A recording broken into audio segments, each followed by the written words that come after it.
Oh, yes. It is the Anthony Cumia Show. It is Sunday night. I am actually here live in New York City. I'm beside myself, I think they call that. Beside myself that this is actually happening. I'm doing broadcast radio. I'm in New York City, and I have one of my favorite people here as a guest tonight. I thought he died in 1945.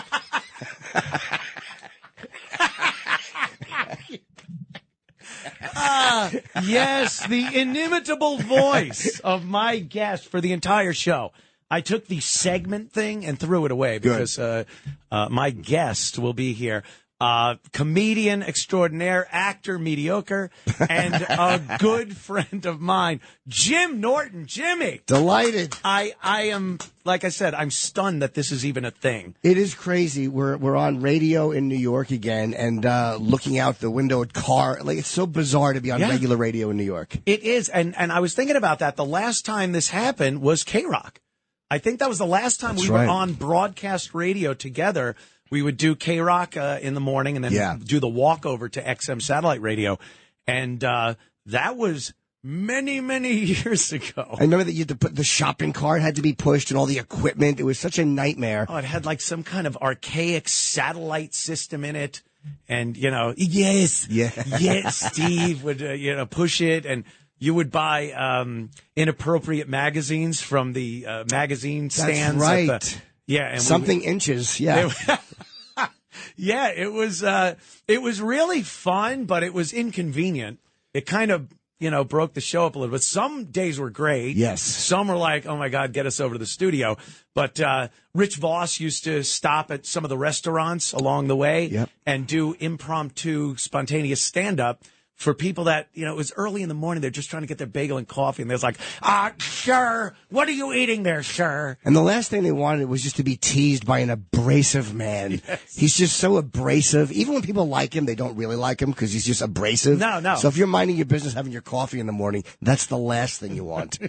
My voice is a little scratchy. You can tell I'm a little cold. Oh, what was hitting the back of the...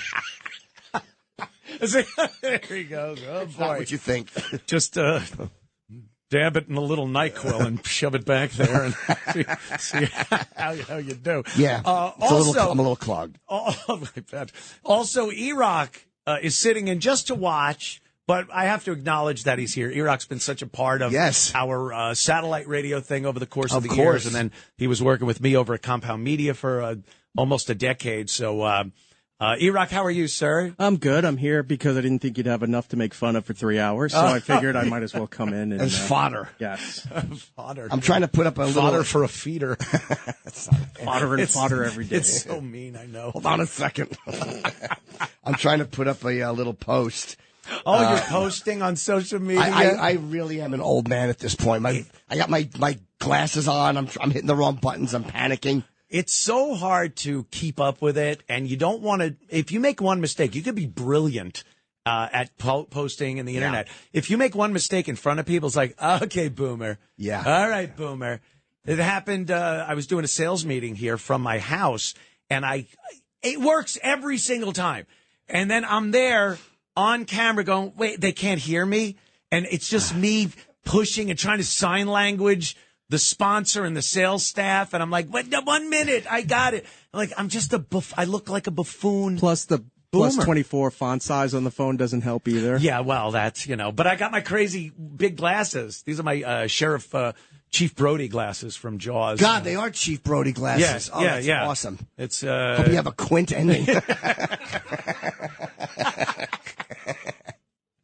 Jimmy. I know, it's so good. It really is. It's been so long. Yeah. And like I said, I wasn't looking for a gig. Sure. And they in their infinite wisdom here, they decided to hire me because you were over at Sirius XM Satellite Radio with the Opie and Anthony show. Yep. And back in 2014, I guess it was, I got the boot. It was July 4th weekend. Yes. We were off. I remember where I was when my ex Jen called me and told me that something happened. What was her birth name? Well, it's funny because that is Yes, who I was it on. is. That is who I was on a date with. Not Jen, but let's just say another young lady. Oh, okay. Yes. Wow, it goes back that far. You're, God Almighty! Wait, not with Nikki. It was another girl. But yeah, it's just before I met Nikki. Okay. So yeah, it was back then. I remember because I had just also bought a brand new Jaguar. Because the money's just rolling in. Nothing can stop us. Da, da, da, da, da. And I'm like, oh, God, what am I going to do?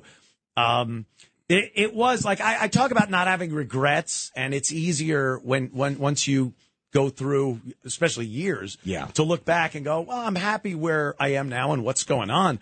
But at that moment, and you were through one of those also at NEW when we got fired for the Sex for Sam St. Pat's Cathedral debacle. And there's nothing worse than right when it happens. And our agent calls and goes, they're terminating you. You're like, oh my God, what am I going to do? Did I screw this up? Am I going to be back on a ladder and a rooftop, putting in air conditioning and heating? It was frightening. Yes. And then you do realize, and it's kind of comforting that, in a few years, it takes that long sometimes, you realize like, oh, I wouldn't be where I am now if it wasn't for that. And I always look at it like I'd have been fired 15 more times after that. Yeah. So it doesn't really matter. But it was, that was some stressful times. It is losing a gig. I remember when it happened at NEW. It's terrifying. Yeah. Because you're like, I'm never going to make the money again. I'm never going to make this money. I have no future. There's nothing going to happen. Well, and, you were right. I was just going to say, I knew I was too long of a setup. I was just about to say, and I was right, but I handed it to you. Thank you. I handed it to you, and then I tied my shoes, and you put it where you should. But it's, it's so bizarre when you lose a gig. Like, you're like, nothing is ever going to come around again. And even now, I'm not with Sirius. I'm not, it wasn't a firing. It was just, it was kind of the way they did it. But when you get that call, like, we're not going to renew, I was like, all right. And it's funny, you miss knowing that the money's there. Yes. But it's nothing in my life has changed. Like, nothing. Yeah. I've seen no change whatsoever. But I don't know, financial stability is a huge thing. Yeah. And having a steady check come in, you almost take it for granted after a while. And you don't realize that, well, I might not need that. And it gives you a little bit of power over your future. You can go on and do what you want to do. I wanted to go away every single weekend and work, and I wanted my wife to hook at a bus station. So we're both kind of doing what we need to do to pay the bills. That's what she was meant to do. Hook at a bus station. That's terrible. But, like Erock has been the rat of XM satellite radio, Sirius XM. He tells me everything going on. And it's great because they just are making terrible decisions as far as talent goes and the whole thing of getting a celebrity with a name, just stick with you. Absolutely. Nothing that will help you, not at all. I'm trying to say without cursing. It is a little tough, It right? certainly is challenging. Wait, what else starts with C?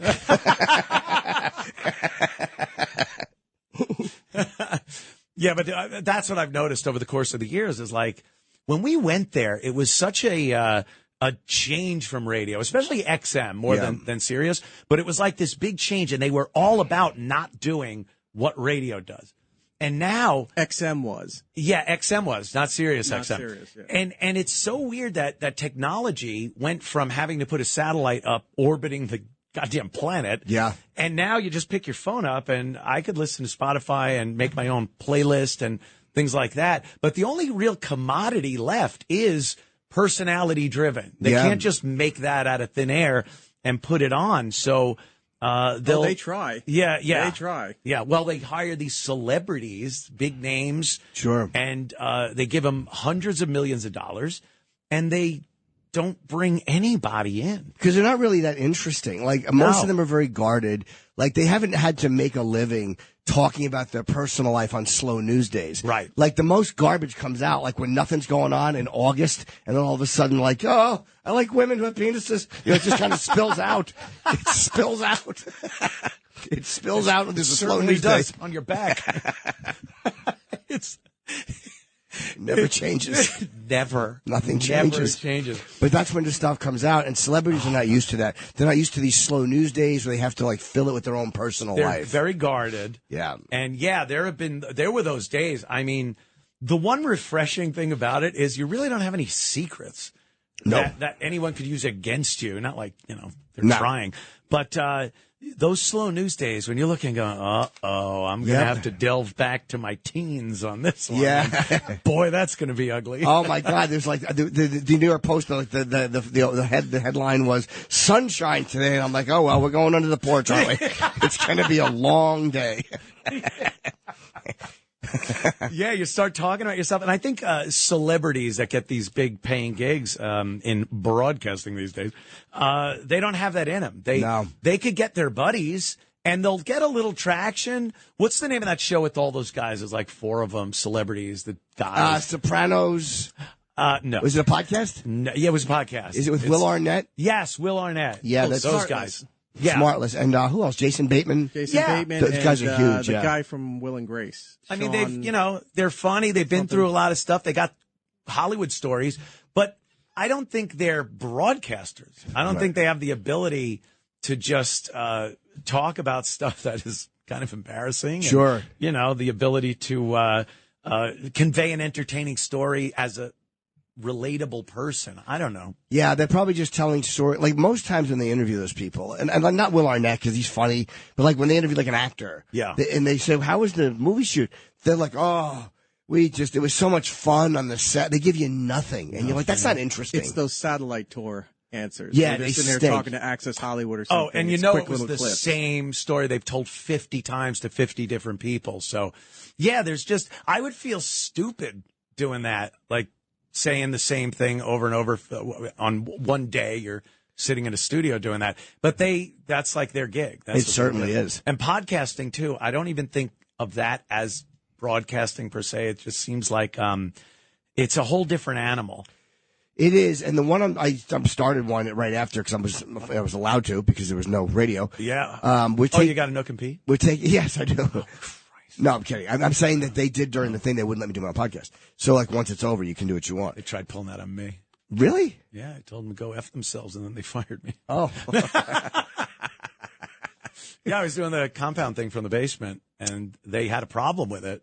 And then I went in and went, it's nothing like the radio show. Right. This is, again, bring up 1945. It was just fun. It was a fun thing, the hobby that I was doing in the basement. But do you remember we were trying to figure out, like on snow days and stuff, he could do the show from there, so he doesn't have to come in. And that was like how they couldn't even fathom that. Yeah. Now they don't even want you in their studios. No, they don't anymore. want anyone there anymore because then they could go, well, you're not even using our studio, so we could pay you less. And that's what they do. I take calls on my thing now. Like, it's an advice show, but I honestly like the live interaction with people. Like, I like listeners talk, even though sometimes they suck and they're idiots, but I do like when they take you into a weird direction that you never would have thought to go in because it's just, they're talking about something in their life that wouldn't have been on my mind. That's this is kind of a new thing or an old thing that's new again is, phone calls. Yeah. Because when you have a subscriber-based show, like I had for many years and still do, you're not going to get calls from people. They pay to listen to you. Sure. You're not getting the errant call or the person that doesn't like you. Yeah. How long at NEW did we have to take calls and hear, play the music, you suck, get the lead out, you guys are going to be gone in a month. All that stuff that we heard over the course of the years. And I kind of like that. You could, get back at them. It's like a little bit of abrasion between the caller and you. So having calls, and we will take calls. And by the way, I do want to say that you do have a show. It's Jim Norton Can't Save You. Yeah. And you have celebrities on, comics, stars of stage and screen. I've had, Neil deGrasse Tyson is this Wednesday. Oh, wow. He's a great guest. Yeah. We had George Santos in, who was one of my favorites, from Long Island. Yeah. George, he was hilarious. It's been a very interesting mix. Name? Mark Norman was great. You were great. From Tim Dillon. Yeah, from, what the hell was that? That Broadway show that he did, and then it was a movie with De Niro. Oh, Charles Palminteri. Yeah, Charles Palminteri. We'll talk about more of your show, and we'll take calls, and we'll see if people want to call up with their issues, and we'll do a little... Hold on, I have a long story I want to start. We'll be right back. Anthony Cumia Show. The NBA playoffs are here, and I'm getting my bets in on FanDuel. Talk to me, Chuck GPT. What do you know? All sorts of interesting stuff, even Charles Barkley's greatest fear. Hey, nobody needs to know that. New customers bet $5 and get $250 in bonus bets if you win. FanDuel, America's #1 sportsbook. 21 plus and present in Virginia. Must be first online real money wager. $5 deposit required. Bonus issued is non-withdrawable bonus bets that expires 7 days after receipt. Restrictions apply. See full terms at FanDuel.com/sportsbook. Gambling problem? Call 1-800-GAMBLER. The spirit of innovation is deeply ingrained in America, and Google is helping Americans innovate in ways both big and small. The Department of Defense is working with Google to help secure America's digital defense systems, from establishing cloud-based zero-trust solutions to deploying the latest AI technology. This is a new era of American innovation. Find out more at g.co/American innovation. This episode is brought to you by Indeed. When your computer breaks, you don't wait for it to magically start working again. You fix the problem. So why wait to hire the people your company desperately needs? Use Indeed's sponsored jobs to hire top talent fast. And even better, you only pay for results. There's no need to wait. Speed up your hiring with a $75 sponsored job credit at Indeed.com/podcast. Terms and conditions apply. This episode is brought to you by LifeLock. It's tax season, and we're all a bit tired of numbers. But here's one you need to hear. $16.5 billion. That's how much the IRS flagged for possible identity fraud last year. Now here's a good number. 100 million. That's how many data points LifeLock monitors every second. If your identity is stolen, they'll fix it. Guaranteed. Save up to 40% your first year at LifeLock.com/podcast. Terms apply. We're back. Anthony Cumia Show. A great Sunday night because my good friend Jim Norton is here. Yeah. And we were just talking about what you're doing now. You got Jim Norton Can't Save You. Yeah. And I was on it. It was great. I had a great time with you. And it's a little strange in that you do actually give people sound, or at least, you know, as sound as you can. The be. best I can do. We all know my limits. Yeah. But most people would think like every single call is going to be a joke, or, you know, you got to crap on the guy or something. But you've heard some people with some real issues, and they feel compelled to call you for some reason. I don't know why. I think I'm the relative comparison, like where they know that I can't judge them because I'm also a mess. That is I'm true. a disaster. Yeah. I guess people in therapy, they look at a therapist or a psychologist or what have you, and they got to be like, the person actually went to school, got a degree, so how could they possibly relate to me? Yeah. And then, you know, a piece of garbage like you. 100%. Or me. They know. I get it. You and I have both scraped the bottom of the barrel with our teeth. We get it. Two garbage people. And so have you had so far, because you've done a few shows now, have you had somebody that you got on the line and was like, oh, boy, maybe this is out of my league. I need to refer him to. No. I mean, once you get past a few, I think I want to commit suicide. And that's just my wife. Well, she's already hung.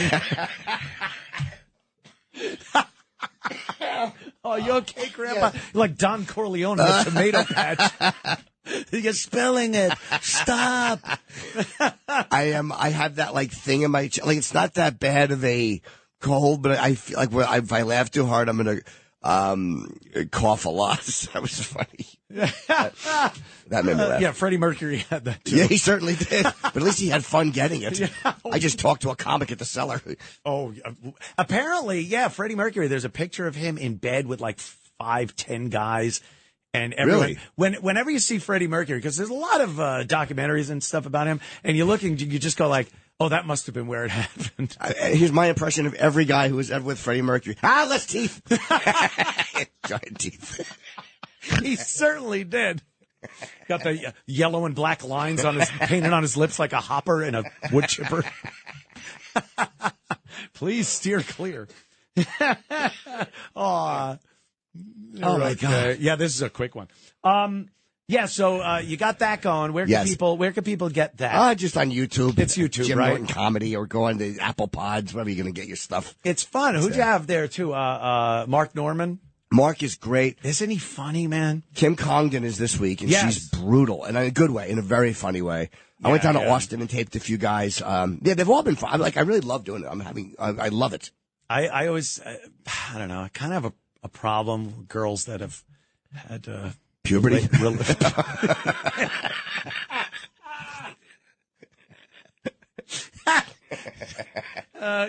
Yeah. I might as well just say that. Sorry for quick coughing. break right here. No problem, my Jimmy. And we'll be right back after these words. More rewards, more savings. With American Express Business Gold, earn up to $395 back in annual statement credits on eligible purchases at select shipping, food delivery, and retail subscription merchants, including the $155 Walmart Plus monthly membership credit and $240 flexible business credit. Enjoy the benefits of membership with the Amex Business Gold Card. Terms apply. Learn more at americanexpress.com/business-gold. Amex Business Gold Card. Built for business by American Express. Anthony Cumia Show on a wonderful Sunday evening in New York City. I came here Thursday afternoon, and the first thing I was greeted with was a news story about the wonderful subway system and what goes on in it. Do you got that clip? Can we play the news clip about the guy on the subway, if you have it available? Say this man performed sex acts on another man who died on an R train. NYPD officers responded to reports of a body on that train at the Whitehall subway station just after midnight. That was yesterday. When officers looked at video from subway cameras, our police sources say they found the man in the yellow hoodie there sexually abusing the corpse, stopping only when passengers entered or exited the train. Police say that man had been dead for several hours before that vile attack. I mean, honestly, I back the guy who did it. That, to me, he had the courtesy to stop when people got on and off the train. He wasn't bothering anyone alive. Isn't that I find that the most horrifying part of the story is that if it was a nut, that it's a plain nut, he'd have been having sex with a corpse, and then people come in, who cares? I'm crazy enough to have sex with a corpse. I'm not going to care who watches. Right. But he cared. Like, he knew it wasn't right. He was responsible. He wanted privacy. That's great. He wanted privacy. He knew he was being a bad boy. But I'm like, naughty He was boy. being very fresh. How the hell does New York get to that point? And I mean, we've all been through, we harken back to the old days of the 80s and 90s in New York City, the subways. It was just pandemonium. And I don't ever remember hearing a story like that. It was muggings. It was, Bernie Getz, the subway gunman, had to pull out a gun, and a crime, the mafia. They were making hits all over the place. I can't recall a man having sex with a corpse on the MTA. Well, let me ask you. There's a lot to the story I want to know. Did he die before they started, or had they started and then he had a heart attack and the guy's like, your obligation is until the end. We're going to do this until I'm done. And these people keep getting on and off. And this is my last time with you. I do like how you're trying to justify it. 100%. Like, maybe. Yeah, why not? Once you die, let people do what they want to your corpse. If cares. If he was dead for a couple of hours already, I can't imagine the guy going at it for a couple of hours like that. So I would assume he walked in, a guy was dead, because he robbed him too. That came out later in the story. Oh. He robbed the guy. And, by the way, other people had robbed him previously. So this dead guy, it just shows, like, I am so glad I got out of this goddamn So city. other people robbed him, but then he's like, let me see if they did this. And he slid his pants down. He's like, I'm getting the first crack at this. Ooh, a virgin. Yeah, it really is one of those twisted things that just, it can only happen in a city that has gone so far down the toilet. Sodom and Gomorrah. Yes, Sodom and Gomorrah. It's, and people will say, you walk around, the odds that something's going to happen is pretty slim. But It does happen. It does, yeah. There's a lot of shenanigans, if I may language. Sure, yeah. They can dump there. that if they have to. Sure. Yeah, yeah. And you live here. You got a great place. Thank you. And I just wonder if you ever considered leaving New York. I know it's very important to your work. Yeah. But did you ever consider? Not really, no. I could probably get a nice house if I wanted one in Jersey or whatever, but I would miss being here. Like, I love being here. And sometimes my wife will go, I want to get a house. I'm like, no, you don't. Oh, geez. You would hate it. She'd be so panicky about it. She's not a homemaker. She'll put on like a microwavable dinner and then go on her computer for 8 hours. It's like, that's not a trad wife.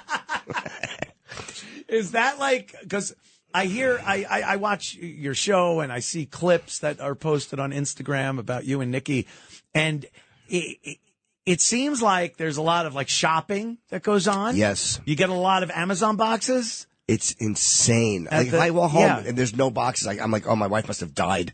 Like, she's probably dead upstairs. Maybe I'll drop her off on the subway. Well, you also expect no box. Right. But, no, because same thing. I come home and there's just boxes at the door, and down in South Carolina, you burn, the boxes along with the crosses, but they got a fire pit and just burn them. I don't wrap them up and save them for the garbage man. And it is an inferno because there are so many boxes, and 1% of it is me. Yeah, and what she does and why she's such a sneak is she has an account and I have an account, but she knows that my accountant checks her credit card. That's good. That's good. It is an eye. It is good. Yeah. Until she figured out how to order off mine. So I see all these things that are Jim Norton, but they're lip liners. And then I'm like, it's just, she's doing it like to beat the system. So my credit card goes higher, but she's like, look, I only spent $1,000. These are Maxim condoms. They're not mine. They're Magnums. Maxim. Suck. I suck. Ugh. What's wrong with me? Maxim. Yeah, magazine covers. Oh, Uncle Anthony. Those are what are those? The Maxims? The Maxim sizes. Screwed that up. That's all right. It happens. Stink. No, I know, but it's an unfixable. Oh, I know. Because I knew what you meant, yeah. But it didn't matter. There's just no way to fix that in post. It was years ago when we were doing the O&A show, and before you came on board, screwing up or bombing was a nightmare. It was something that we would just not want to acknowledge. You look down, you plow ahead, and the face you would make. And I still watch videos to this day when all the comics are in, and DePaulo and Voss and Patrice and Colin, and someone would bomb. They'd say something that was not funny, and you got this look of joy on your face. Yeah. Like smiling, nodding your head, looking at him, going, "Yeah, that tanked." There's something so satisfying about it. Like I truly do love unfunny things sometimes. Yeah. Like I 2 sets last night I had. Neither were particularly good. I didn't bomb on purpose, but it just wasn't going well. Right. And I was just really enjoying it. Like, this is not going great. I'm trying this stuff out. That's weird. I would understand if you're watching someone doing that, but you yourself are kind of chuckling that you aren't going over well? I told the audience, like, this one's my fault. I'm like, you're a nice crowd. I really have let you down. And I meant it. I wasn't angry at them. I was just kind of being a little self-indulgent, and I couldn't find anything funny. So I just told them, like, I know this sucks. You've shown some masochistic traits over the years. Sure. Tonight. Yeah. Doing this show. Yeah, but I never thought, like, if you're up on stage, because anyone would imagine if you're up on stage, especially as a comic, you just want to kill it. You want to do great. And I'm sure you want to, but you don't.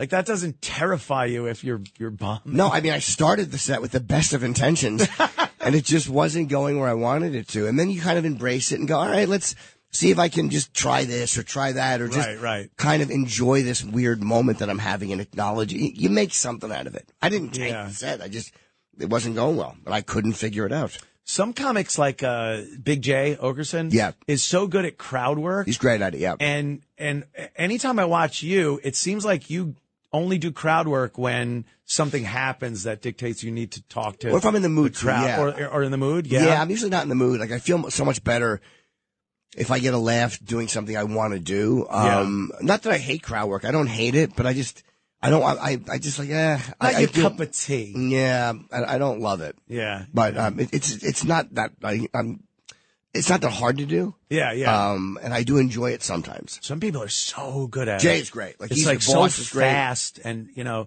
don't want to sit there and have to look at them and think of something. Yeah. You just look like a dolt. Voss is, I'd say Voss. He's a dolt.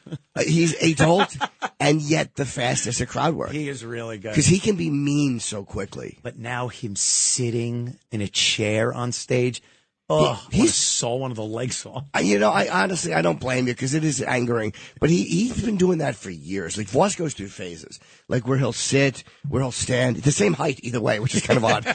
But he's gone through that thing where he would just sit. Yeah. And he went through that for a long time, and then he stopped and he started again. Yeah, I'm not quite. I don't like the sitting thing. It's kind of Bill Cosby, Sure, and there's other things about him you love. I was going to say he wasn't a whip at getting girls, but the UFC thing. I know you're a huge UFC fan. Love it. Some of the greatest segments were when we have UFC guests on the O&A show, and they would do moves on you. Yes. They would put you in various holds and locks and choke holds, and you would tap out and make horrific noises like you were dying. Getting choked, yeah. Kicked. Again, a little masochistic. Yeah. But you're a fan, and UFC last night in Miami. It was great. And Trump showed up. Yep. And it was, again, like this guy shows up at these predominantly blue-collar events, and people love this guy. Can't get enough. He makes, and they played music for his, I think it was American Badass by Kid Rock. Yeah, yeah. And I think Rogan or one of those guys pointed out he's the only guy who's not a fighter who walks in with an entrance and music. Entrance music and a posse. Very funny. And yeah, he goes up, he gave Rogan a big hug, and, and they have a little chit-chat. Rogan's so funny because he calls, he goes, "Yes, sir. Thank you, sir." Yeah. And it's like, oh, God, this was, before he was president in the first place, back before 2016. You would just be like, "Hey, there's Trump." And then all of a sudden it's Sir, Mr. President. Me and Louis took me to a fight years ago. It was a Gennady Golovkin fight at Madison Square Garden. And we sat, it was like 2015. It was like when it was rumors that he was going to run. Right. And Trump was right in front of us. And we sat, like a row behind Trump and a few seats over. And so I was like, "Oh, it's Trump." And I was just yelling to him as Chip. Oh, no. I wasn't yelling at him. I'm like, "Mr. Trump." I was just screaming. I got a picture of Chip. The Apprentice, put me on the show. That was it. Yeah. Dude, one time I was walking out. He was in my building because Don Jr. lived above me for 10 years. Don Trump Jr.? Don Trump Jr., Thank you. DJ TJR. And I walked in the lobby, and Trump was in there with Don. They were talking to somebody. And I was going to stop and say hello. But it was this is way before he ran. But I was like late for a spot, and I was like, I just saw Trump, and I left. I didn't stick around and say hello. I'm like, I had no idea I was going to be the president of the United States. No one did, because he used to call us a couple of times, or we would call him, or what have you. And it was Trump, and he was hilariously funny. He was plugging The Apprentice, and then I think one time it was alluded to that Trump had called our show instead of us calling him. And he's like, he got mad. He got really mad. Like, "No, I didn't call. You called me." Make sure people know that. You guys are slobs. He called us slobs. Yes. So he's definitely perceptive. Yeah. He's not wrong. And later when he called Rosie O'Donnell a slob, I was like, okay, he knows the definition. He certainly does. At the very least. But, he came in and just a hero's welcome. And then you get Bernie. Bernie Sanders was at Coachella, which is ridiculous. Yeah. This guy, he's ancient in anywhere he goes. He's the oldest guy in the room. Yeah.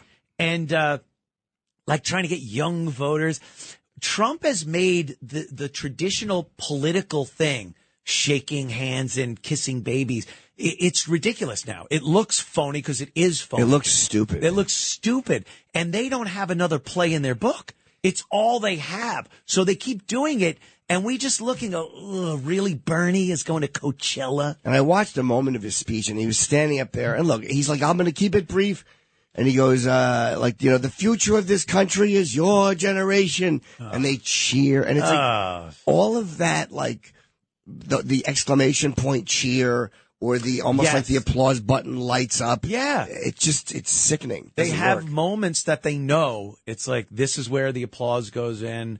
I'm going to say stuff. And then they contradict stuff they said. Maybe back in, the olden days, you'd have to go to a library and go to the periodicals and, he said that. That's the opposite of what he just said today. Now you could just pop it up on your phone and see them completely contradict themselves in HD video. Well, years ago, the two things you didn't have working hand in hand, autism and Twitter. And somebody will find all those clips and put them right up. It is true, man. Oh, man. It's been like, oof. Not a good thing for humanity. Or for like politicians, because they'll catch all these guys saying these things and put thing.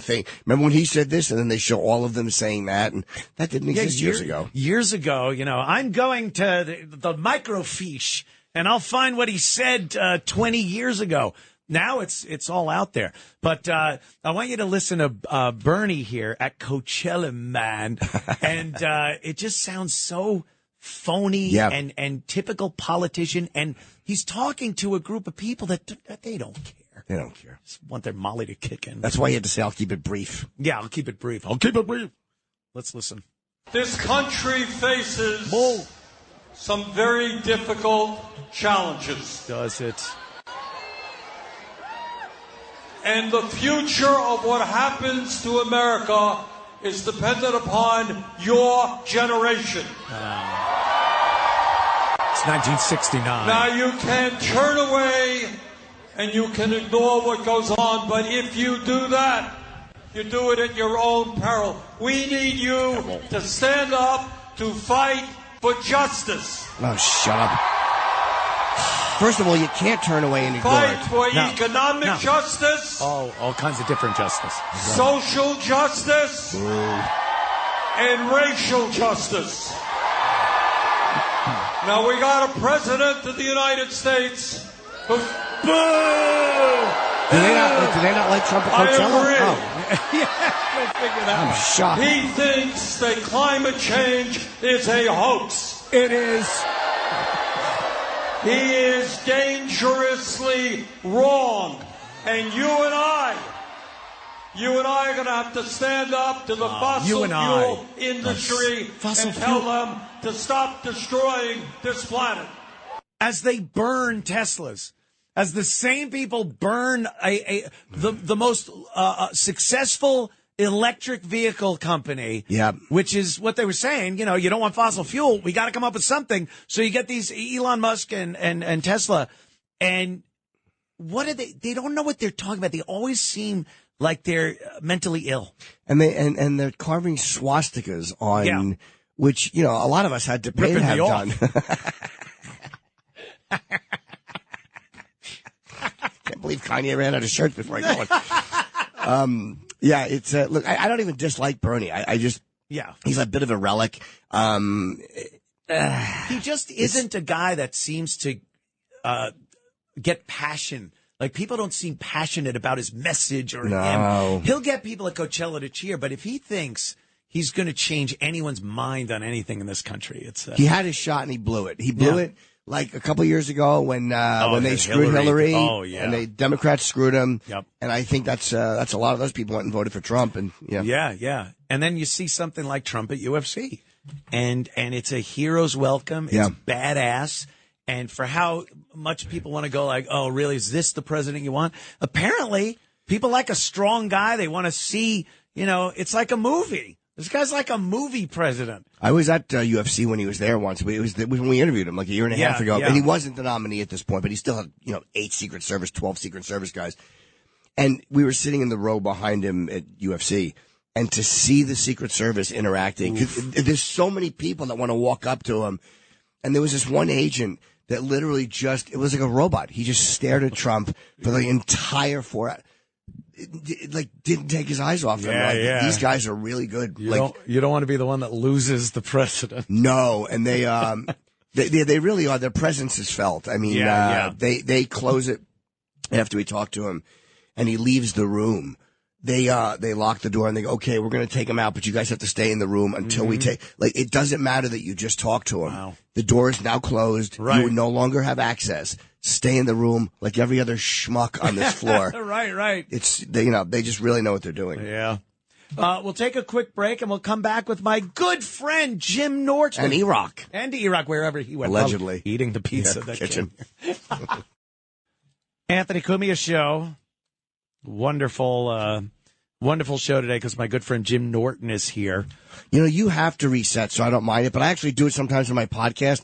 That's what a hack I am. Like, it's like on the radio, people tune in randomly. Right, yes. But I'm doing a podcast, and I'm like, hey, call up if you want. You're talking to Jim Norton or whatever. And I'm like, they know who they're talking to. No, it is. There's a big difference between podcasting and radio. And I've been doing podcasting for so long, I kind of forget. Like, I just yap for an hour and a half on my show. Yeah. I don't care, like, where the breaks go or anything. And now you got, a room full of people looking at you, breaking things. Break! It's time for a break. Yeah, the break thing. Oh, okay. Yeah. Where is Erock, by the way? He just disappeared. I don't like it. He disappeared after we were asked if we want pizza.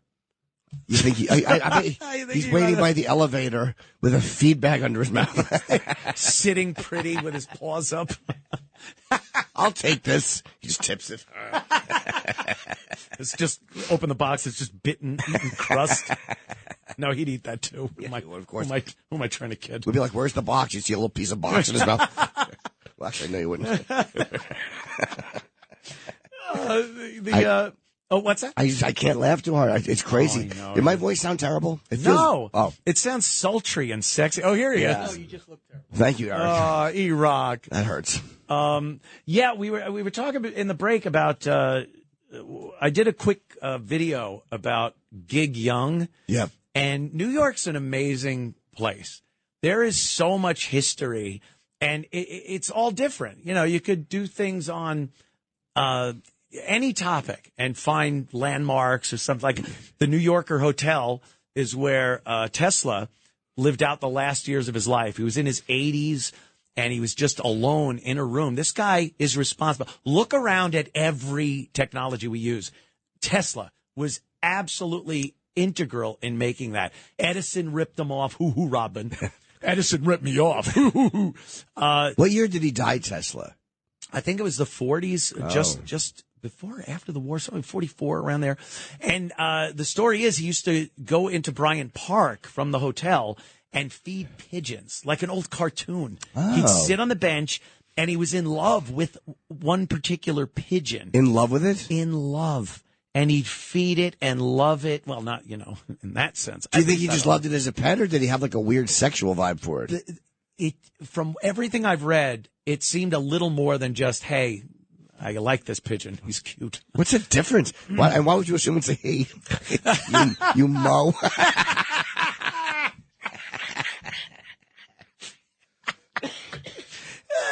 I don't know. Yeah, why would I? Yeah. I assume all pigeons are. So he would do that, and then he'd go back to his hotel room at the New Yorker, and they have like a plaque dedicated to him, and they have like a kind of a really small room with some interesting facts about Tesla. But this guy was the guy. Every bit of electricity we use is because Tesla came up with alternating current, and Edison was like, direct current is the way to go, and it just wasn't. What's the difference? They stole direct current. You can't really transmit that power over great distances. Is that AC/DC, right? Yeah. Okay. So there, you would know that. I certainly would, because of the band. Not because of the mouth choices. Where you put that? Yes.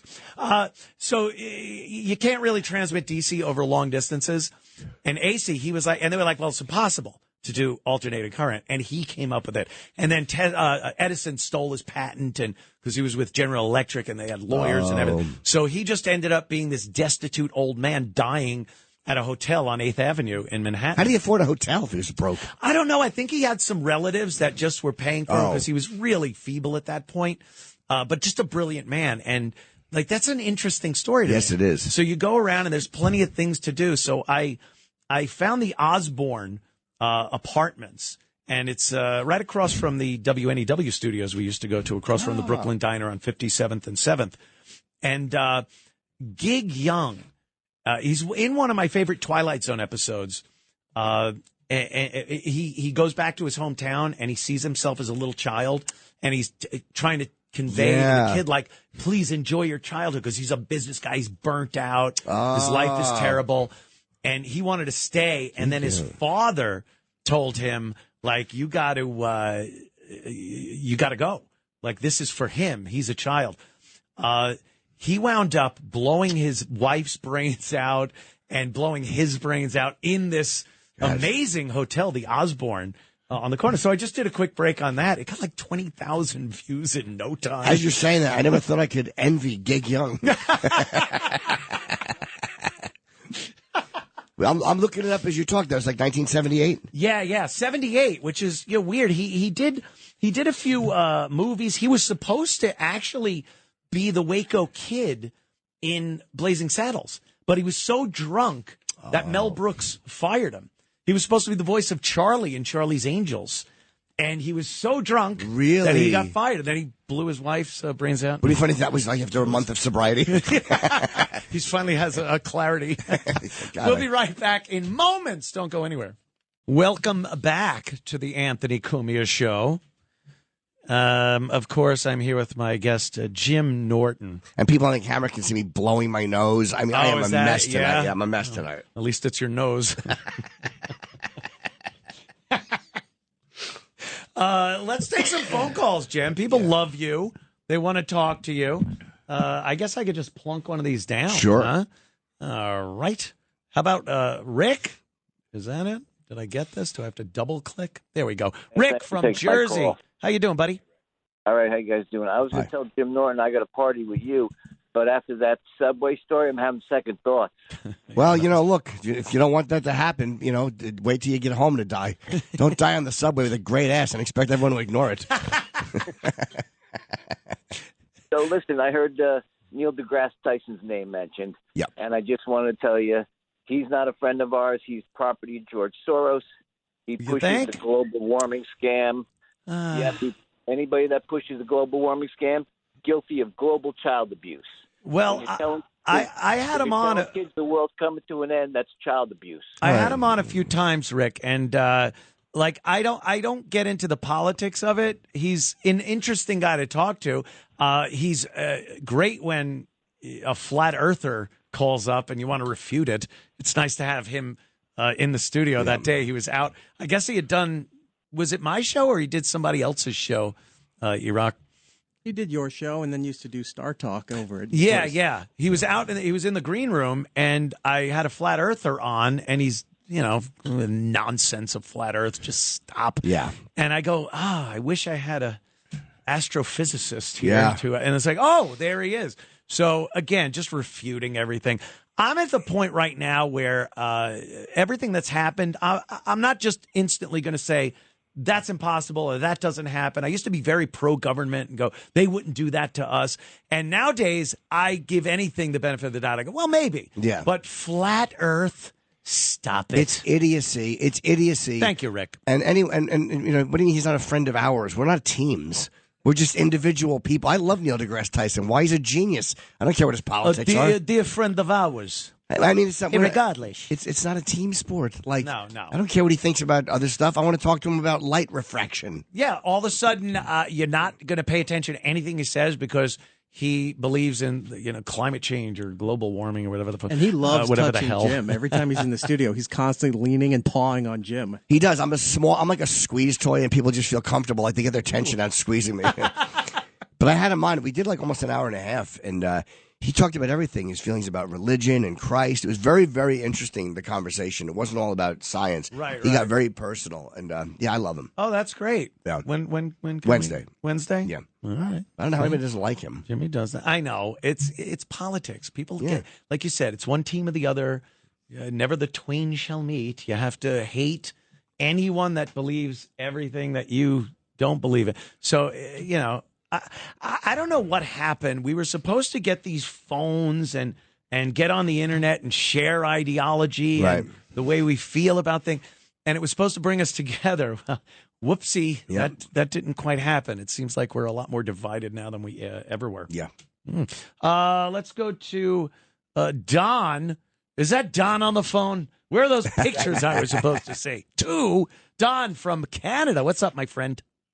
Hey, fellas, just a couple of things, and then I'll get out of your hair. Not Jimmy's because he doesn't have any. Oh, sir, please, with the fresh talk. Pubes. Yeah.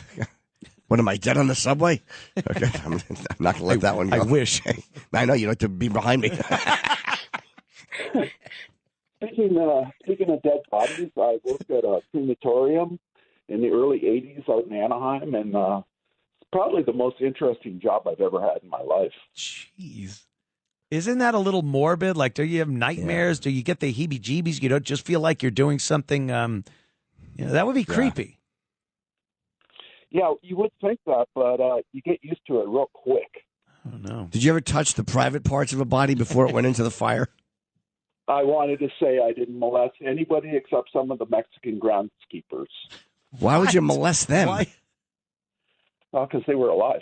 Oh, okay. Only all living. Right, yeah. Well, that's good. All right. Then you're not weird. Yeah. All wow, right. that's weird. That's something though. Did you watch them as they turned into ashes? Oh, for sure. And the most interesting thing about it was after you sweep them up, you put them in this thing called the grinder. Right, because there's still bones. Grind them up. Oh, God. Yeah, people think is that what that is? I saw that on your phone. I was wondering. And then you have to reach down inside and clean like metal and stuff off of the screen, like pacemakers, hip joints, staples, and what have you. Right. Ooh, wow. And then you don't give it any thought that it was a person and anything like that. They're just it's a product for you. No, I always thought that they were, and I handled them with the greatest of care, knowing that they were somebody's aunt or grandfather or what have you. Before you torch them. It just seems odd. Yeah, laugh at that little charm bracelet is just going into a fire. Won't be hugging her no more. All the little grandkids' names charred on the hearts. And you figure all the times that thing jingled as the hand went up and down, up and down.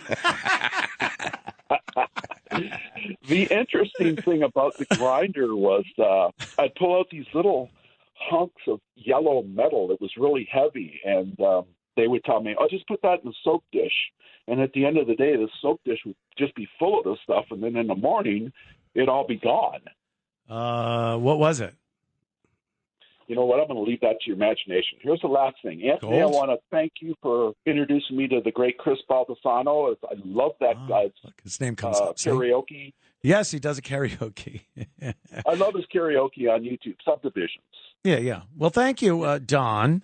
I like Chris, too, but it's not the Chris show. Thank you, Don. Yes. Take it easy, man. Very hurtful.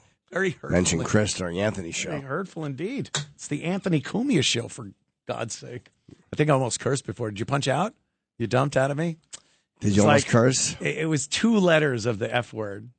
I didn't even get to the real crux of it. Oh, I didn't even catch that. Yeah, that's like a first. That's a first. I'm gonna refute it. I'm gonna have him review the replay and see if I should have been called out on that. Oh, one. okay. You think sometimes they might panic? Yeah. I want to get back a little bit to the Hollywood celebrities and some of these, of course, deaths. Of course. Jim Norton's here, Hollywood. So you've been in a couple of that's right. More big celebrity movies, talk. Spider-Man. Yeah. I think nowadays we look at Hollywood and the glitter and Tinseltown is definitely tarnished. Yes. It's not what it used to be. People don't have this adoration for celebrities anymore. No, they hate them. They hate them. Yeah.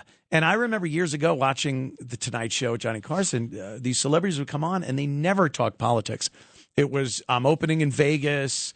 I was hanging out with Jimmy. I was hanging out with this guy. And it was all fun. Yeah. And they never got serious. And then for some reason, they started opening their yaps about politics and what we should be doing from, their gated house in Beverly Hills or wherever, Bel Air. And people started hating them. And then there's the other part with the supposed adrenochrome and the child abuse and all that stuff. And then I was looking back and thinking, what's adrenochrome, like child blood or something? Yeah, it's like supposed to be some kind of serum they come up with. And if you have to frighten the kid's got to go through like a living hell. and the adrenaline pumps into their Your system. rug must be covered in it.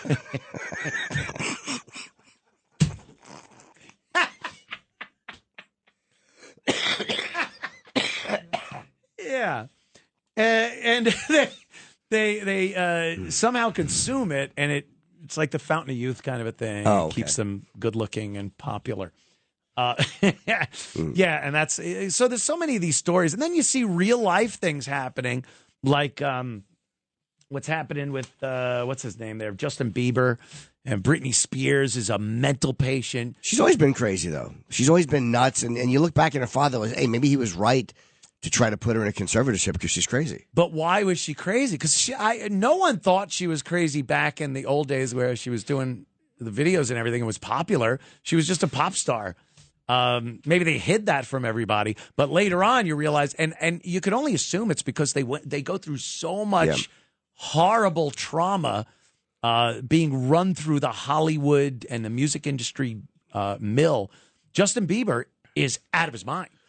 I mean, he's out of his mind, and all those stories are coming out about the Diddy parties and what happened to this kid when he would go to the Diddy parties and whatnot, and like that's part of this celebrity cabal. How much of it is that, though, or how much of it is just being that famous when you're that young? Like, it's crazy, like, when the whole world knows who you are when you're 15. Every mistake you make is documented. Every dumb thing you do is like, everyone sees it. Like, even Gary Coleman didn't have a great ending. And he's one kid that no one thinks anyone molested. And yet Gary Coleman wound up just falling down his basement steps with his wife's footprint in his back. In his tiny little security guard uniform. Oh, my God. Oh, God, what a horrible ending. I mean, he's the cutest kid on earth, and all of a sudden just something happens. Yeah. There's a string of Mr. Big rolls, and then he refuses to sign My Different Strokes. Remember he wouldn't sign it? Yeah.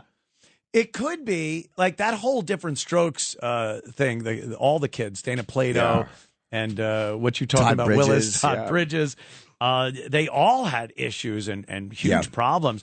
So you think maybe it's just combination. Some people probably because they were sex, and some people probably just it's being that famous. But then you get someone like Leonardo DiCaprio, who was a child actor, obviously, and he seems, who knows, but he's definitely not.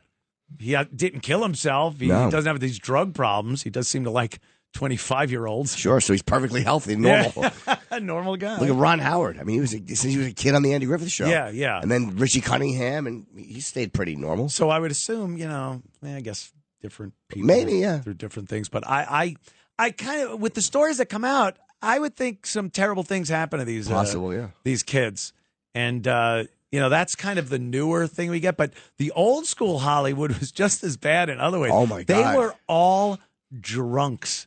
Like crazy, abusive drunks. They got married 5 times. They had kids with different wives, neglected them, and then they'd off themselves or die in some horrific car crash because they were hammered. So it's just a different type of horror that was going on back in those days. Did you see the clip that was going around recently? It was either Judy Garland or Shirley Temple when they were older, telling a funny story about going into a giant executive meeting when they were kids. Shirley Temple. It was Shirley Temple. Yeah, that's brutal. She was probably Shirley Temple Black by that point. Yes. She was married. Oh. And she said that they split her up, and then her mother went into one room with one executive, and she went in. Yeah. And I Googled the guy. He was a real guy. And she said she walked in, and the guy was just naked, or he took his clothes off. And he was like 60. Yeah, and she started laughing. It's a fun story. She's a kid. Sure. So she saw it, and the guy got mad that a child was laughing at his well, manhood. it's humiliating. Yeah. But, just terrible people. The casting couch stories, they all got to come from some element of fact and truth. And she was talking about it and laughing as an adult about it. Like, my mother said the same thing happened to her. Like, they just didn't look at it the same back then. Despicable people. It's crazy. Come on in here. Yeah. Here's my penis. We'll be right back after these words. Stick around, won't you? Anthony Cumia Show. That's me on this Sunday evening with Jim Norton, Erock hanging out too. Having a lot of fun. I like my friends. This is great. I love it. Don't forget, Wednesday on Sid's morning show here, Donald Trump. He'll be talking with, you might have heard of him, the President of the United States. That's awesome. Which is insane. Like, I remember Sid at NEW Sure. and, Sports Guys. Sports Guys. And now he's talking with the president. The president actually, I've heard some stories. The president really likes what he's doing and appreciates his work with the Jewish community here in New York. And, like, those Jewish ambulance that go around?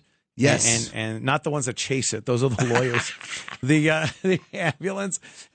They dedicated one to Sid. They put his name on. Oh, wow. On it. And that's like a big honor. And I saw some pictures earlier of Sid at his Passover Seder at his house.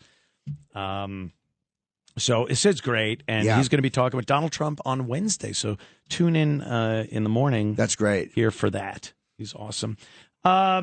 There was something else I wanted to get to. I was still talking a little bit about Hollywood because there was one other celebrity that I brought up that I looked at. Albert Salmi. This guy. Who's that? He was a celebrity? Yeah, he's an actor, but he was in a lot of Twilight Zones. He was also, if you remember, in Caddyshack, he was Danny Noonan's father at the beginning, where he goes, I saw that. He goes, I bought a Coke. He goes, what are you, diabetic? I don't remember it. Yeah, he was an actor, but he's another one that decided that him and his wife didn't need to continue anymore. Yeah, you probably recognize his face. Wow. But he's in a lot of Twilight Zones.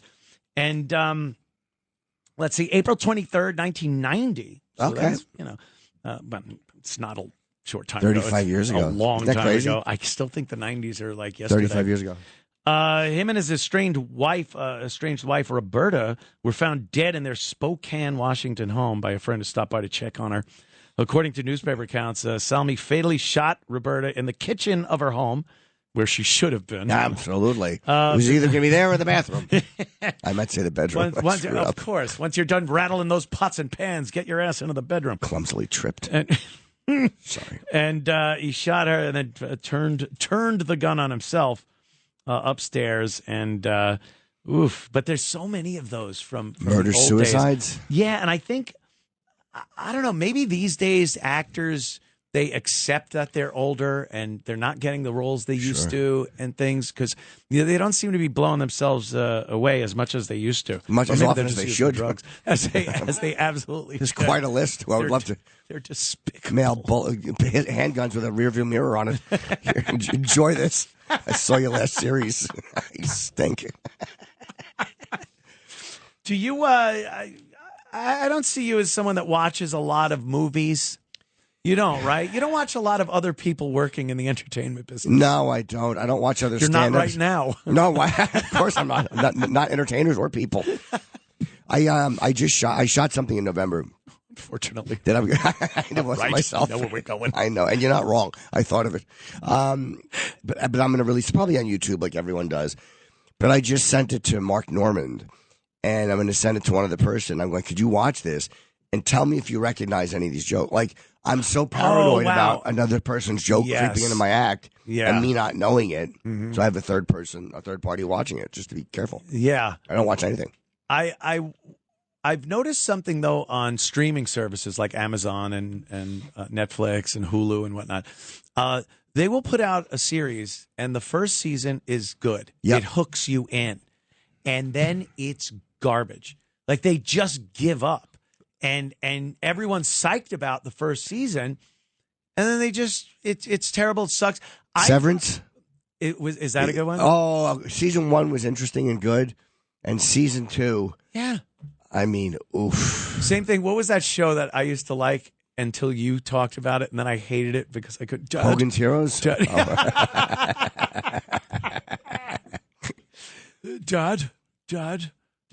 Wait, not Walking Dead. Which one was that? Dad? No. Dad, with the Succession? Oh, yeah. Yeah. You hated it. I loved it, and then you ruined it for me. The last season was actually good. Was it? I actually liked the last season. Yeah, I did turn around and watch last season. I didn't even watch it. I was just like done at that point because you had ruined it for me. Jeremy, yeah. And every time Jeremy came on and he would talk to his dad, I was just thinking like, Jimmy thinks this is garbage. It got a little annoying, yeah. It ruined it for me. Hey, Shiv. That stupid brother-in-law. Yeah. So many of those shows, though, they don't know what to do with it. After that first initial hook you get, they just, the whole allure of it just goes away. I got to take a quick break. We will be right back with Jim Norton, Mr. Rock of the E Variety, and myself, Anthony Cumia. Moments. Don't go anywhere. Welcome back, Anthony Cumia Show. Yes. Right here, Jim Norton, Mr. Erock. These breaks, by the way, it's weird going into commercial break, but they're not nearly as bad as they used to be. Like, they used to be long. Oh, these are actually pretty tolerable. Forever. Yeah, these aren't bad at all. Yeah. I love the Cars for Kids song. I can't get enough of that. I keep going down the hall just to try to hope someone's playing it. I had it on my iPod.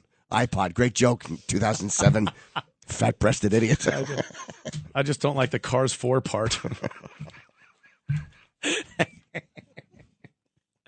I was thinking the other day, like reminiscing about the old O&A show and some of the celebrities we had come in, and it's amazing. Like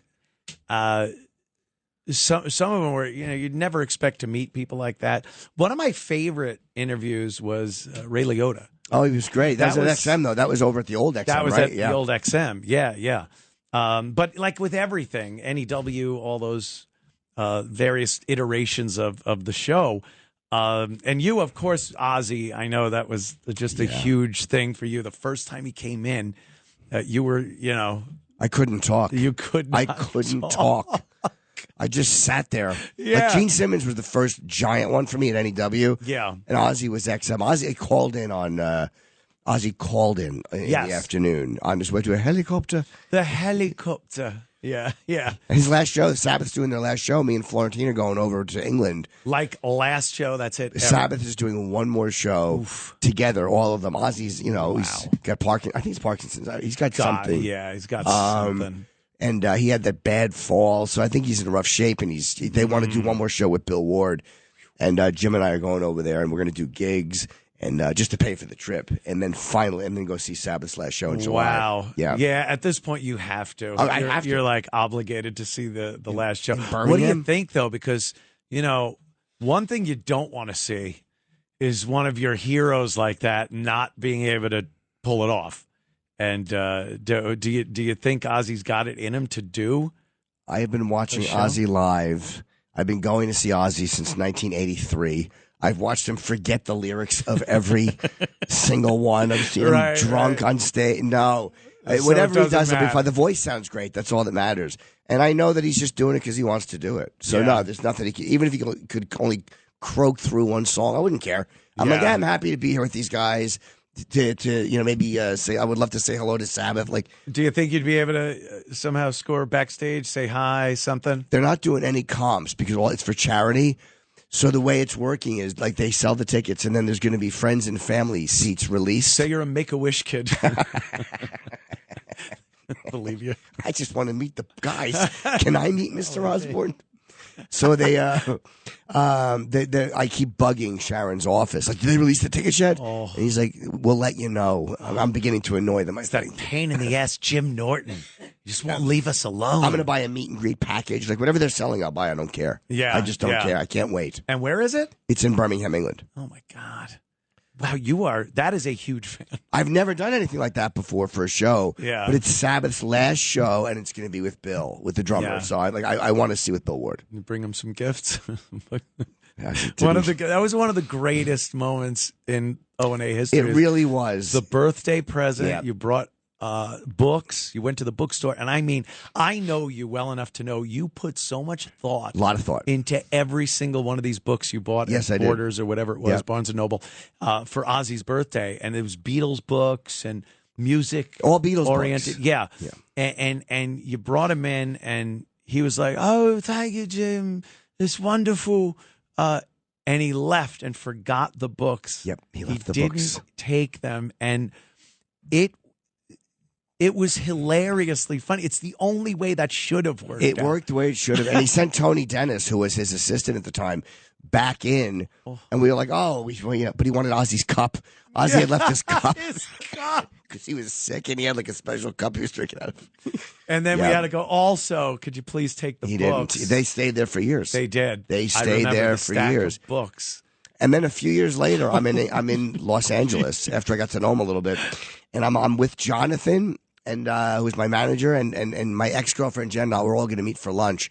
And I texted Ozzy, and he goes, "Are you in L.A.?" And I go, "Yeah." He goes, "Why don't you come over? I'll play the new record for you." Oh. So I just left my manager and my ex-girlfriend at a restaurant and went to Ozzy's house and listened to his record. Of course you would. Yeah. That's like, and they should understand. They totally did. Not only was I okay with doing that, if it was my current wife, and it was literally, if she was getting last rites, I would leave and then go celebrate with Ozzy.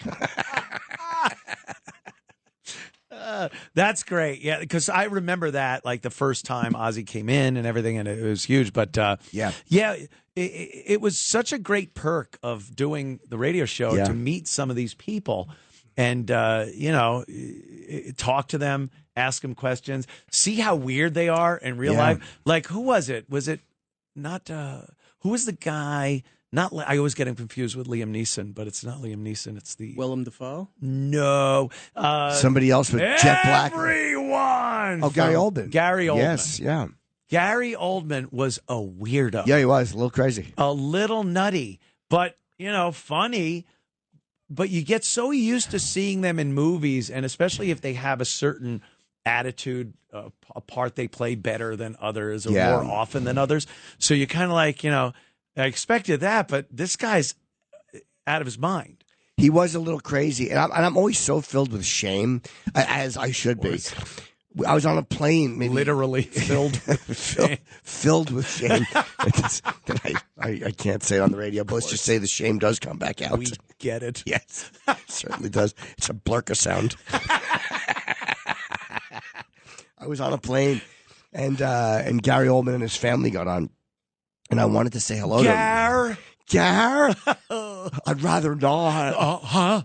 But I knew he'd remember me because he said he liked my special or whatever. But I was so ashamed of I just couldn't bring myself to say, because if he said he didn't remember me, I just would have been like horrified. I had to have the fantasy that he actually still liked me. I'm very surprised because you would usually forego that, the potential embarrassment, because you were so like getting pictures with celebrities. Yeah. I've never known anyone before or since that was so into getting pictures at any cost, dignity, time, missing a flight. It all went down the toilet. Dignity. I did stop doing it though. Like if I interview somebody now, I've seen plenty of people I haven't. I'm like, if there's somebody I want who I really like, but I've met everyone I want to meet. So really, yeah, pretty much. There's a few left that I haven't. Sad. But yeah, I'm okay with it. Like I used to get stories out of it or whatever, but I still have stories dealing with you and celebrities. He would just throw his headphones down in the middle of you guys talking about something because we had to give him the cue to go get whatever. I didn't mind. It was but fun. He would always sit there. You have new markers? They got to be brand new markers. Yes. Just run it on this paper here for a little bit. So and I'd have to show him I ran it on the paper. Test the marker. Is your flash working? Yes. Just take a photo of me. Let me see the camera. Let me make sure the flash is going. It was kind of before, like iPhones are great now for pictures. Any idiot can use them, Erock. But I'm teasing. But back then, you had to make sure, don't get blurry, like a blurry picture or that, and you'd want to check the picture before the celebrity Make left. sure the eyes weren't closed. It was such a chore and strenuous. Yes. If when I would get handed the camera, I'd freak out. I don't want this responsibility. I learned the hard way in 2004. It never changes. Never. I went to this dinner with Manny. I don't know if Patrice was at this one. It was called CORE, Congress of Racial Equality, with Roy Innis. He was the one who would, and one year Laura Bush was the speaker, Orrin Hatch one year. And I went, and Kevin Hart was there. And Kevin was just a young comic then. Yeah. So I had him in charge of taking my photos. But he didn't know how to use the flash. Oh, no. So I have a blurry Charlton Heston. I have a blurry B.B. King. Charlton Heston. Because this idiot didn't know how to operate a camera. Oh. So I learned from that moment that you always check everything. Yes, check everything. But it's a chore. No one wants to do it. The celebrity just wants a quick picture and then leave. Yeah. You're holding on to them, making them stay. It stinks. Wait, I don't look good in this one. I did stop though. I got sick of it, and I just couldn't anymore. I just don't care anymore. One of my favorites was your hatred that instantly came up for Derek Jeter. You know, I always felt bad. I will say it's one of the few things in life I feel bad about. That was hilarious, though. Yeah. That was at a charity event. It was right? a charity event. I mean, Derek used to do a lot of, he still does, a lot of charity. And we had the... XM bought us a table. Yes, bought us a table there for this event, bunch of Yankees and Derek. And all you wanted was that picture and a signed baseball. A picture of me and him signed. Right. I had a picture from XM. So yes, that's right. You wanted that picture signed. And he wasn't signing, like he signed for girls. Was that the thing? Yeah. Yeah. I handled it poorly, though. I will, in hindsight, because he was doing a charity. I should have just paid to have it signed. Yeah. It was so stupid of me not to. It was like, pay. That's why it's an event. It's a regret. It's like going to one of the Comic-Cons and going, I just have the picture. Just sign it, William Shatner. Sure. You know, you're supposed to pay. I saw Bill, if you want to talk about Bill Shatner. Hello, Bill. I was on a flight. I was zipping around, and was there a man on the wing or something? Was he freaking out? Wait a second. Hold on a second. To the plane. Was it like Starbase 3605? Something like that. I can't do Chip. My voice is still good. I'm coughing. But I was on a plane, and Shatner was on the flight. And he remembered me because I've interviewed him a lot, like on our show. Yeah. And at Comic-Con, me and Sam had gone. I've interviewed him, and I've talked to him enough where he saw me. I was like, I was a familiar face. So we chatted a bit about horses. I forget what we were talking about. He's a very big equestrian guy. Yes, that's why I mentioned it. Okay. Of course, I wanted Bill to talk to me. But you know nothing about horses. I don't. I know that I'm looking at the ass of one right now. Hey. So I talked to him about horses.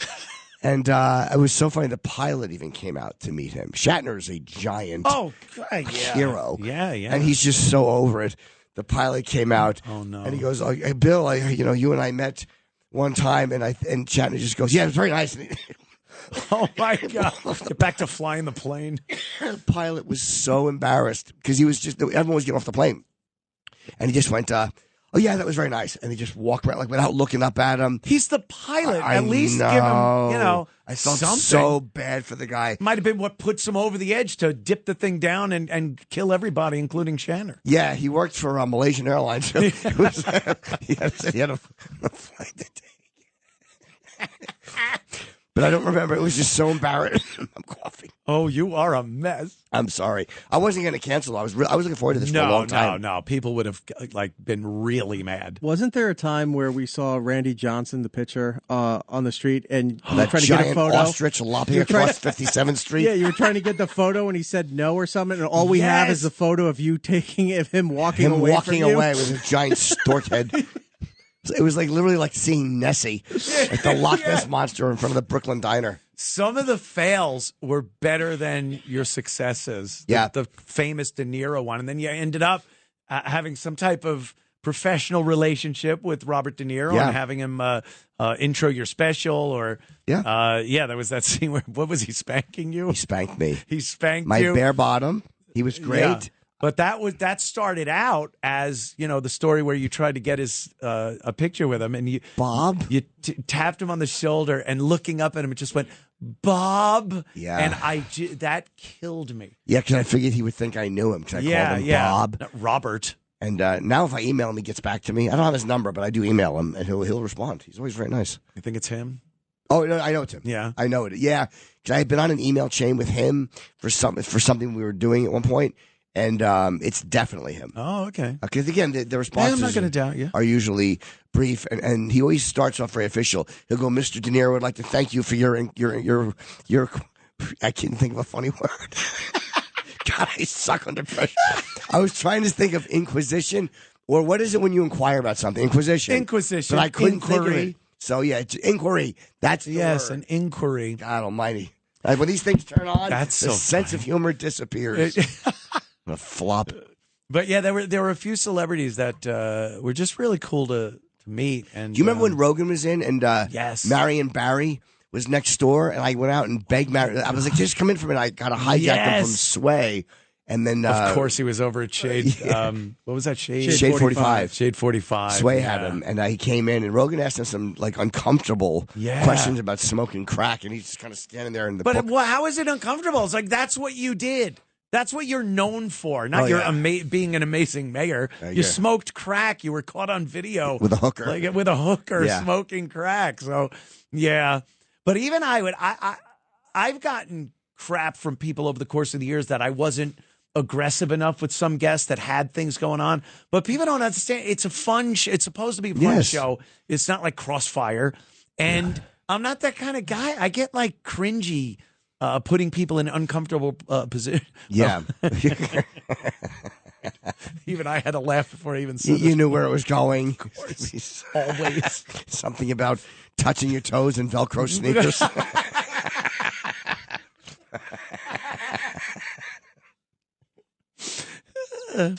Yeah, there was some uncomfortable. I have a hard time doing it too. Like for me to get like really crappy with somebody, I have to be angry with them, or they have to do something like that gets me past that point. Like I'm not good at just being confrontational with somebody for no reason, right? Especially if they're being nice. Jesse Ventura was that's the example. Huge moment.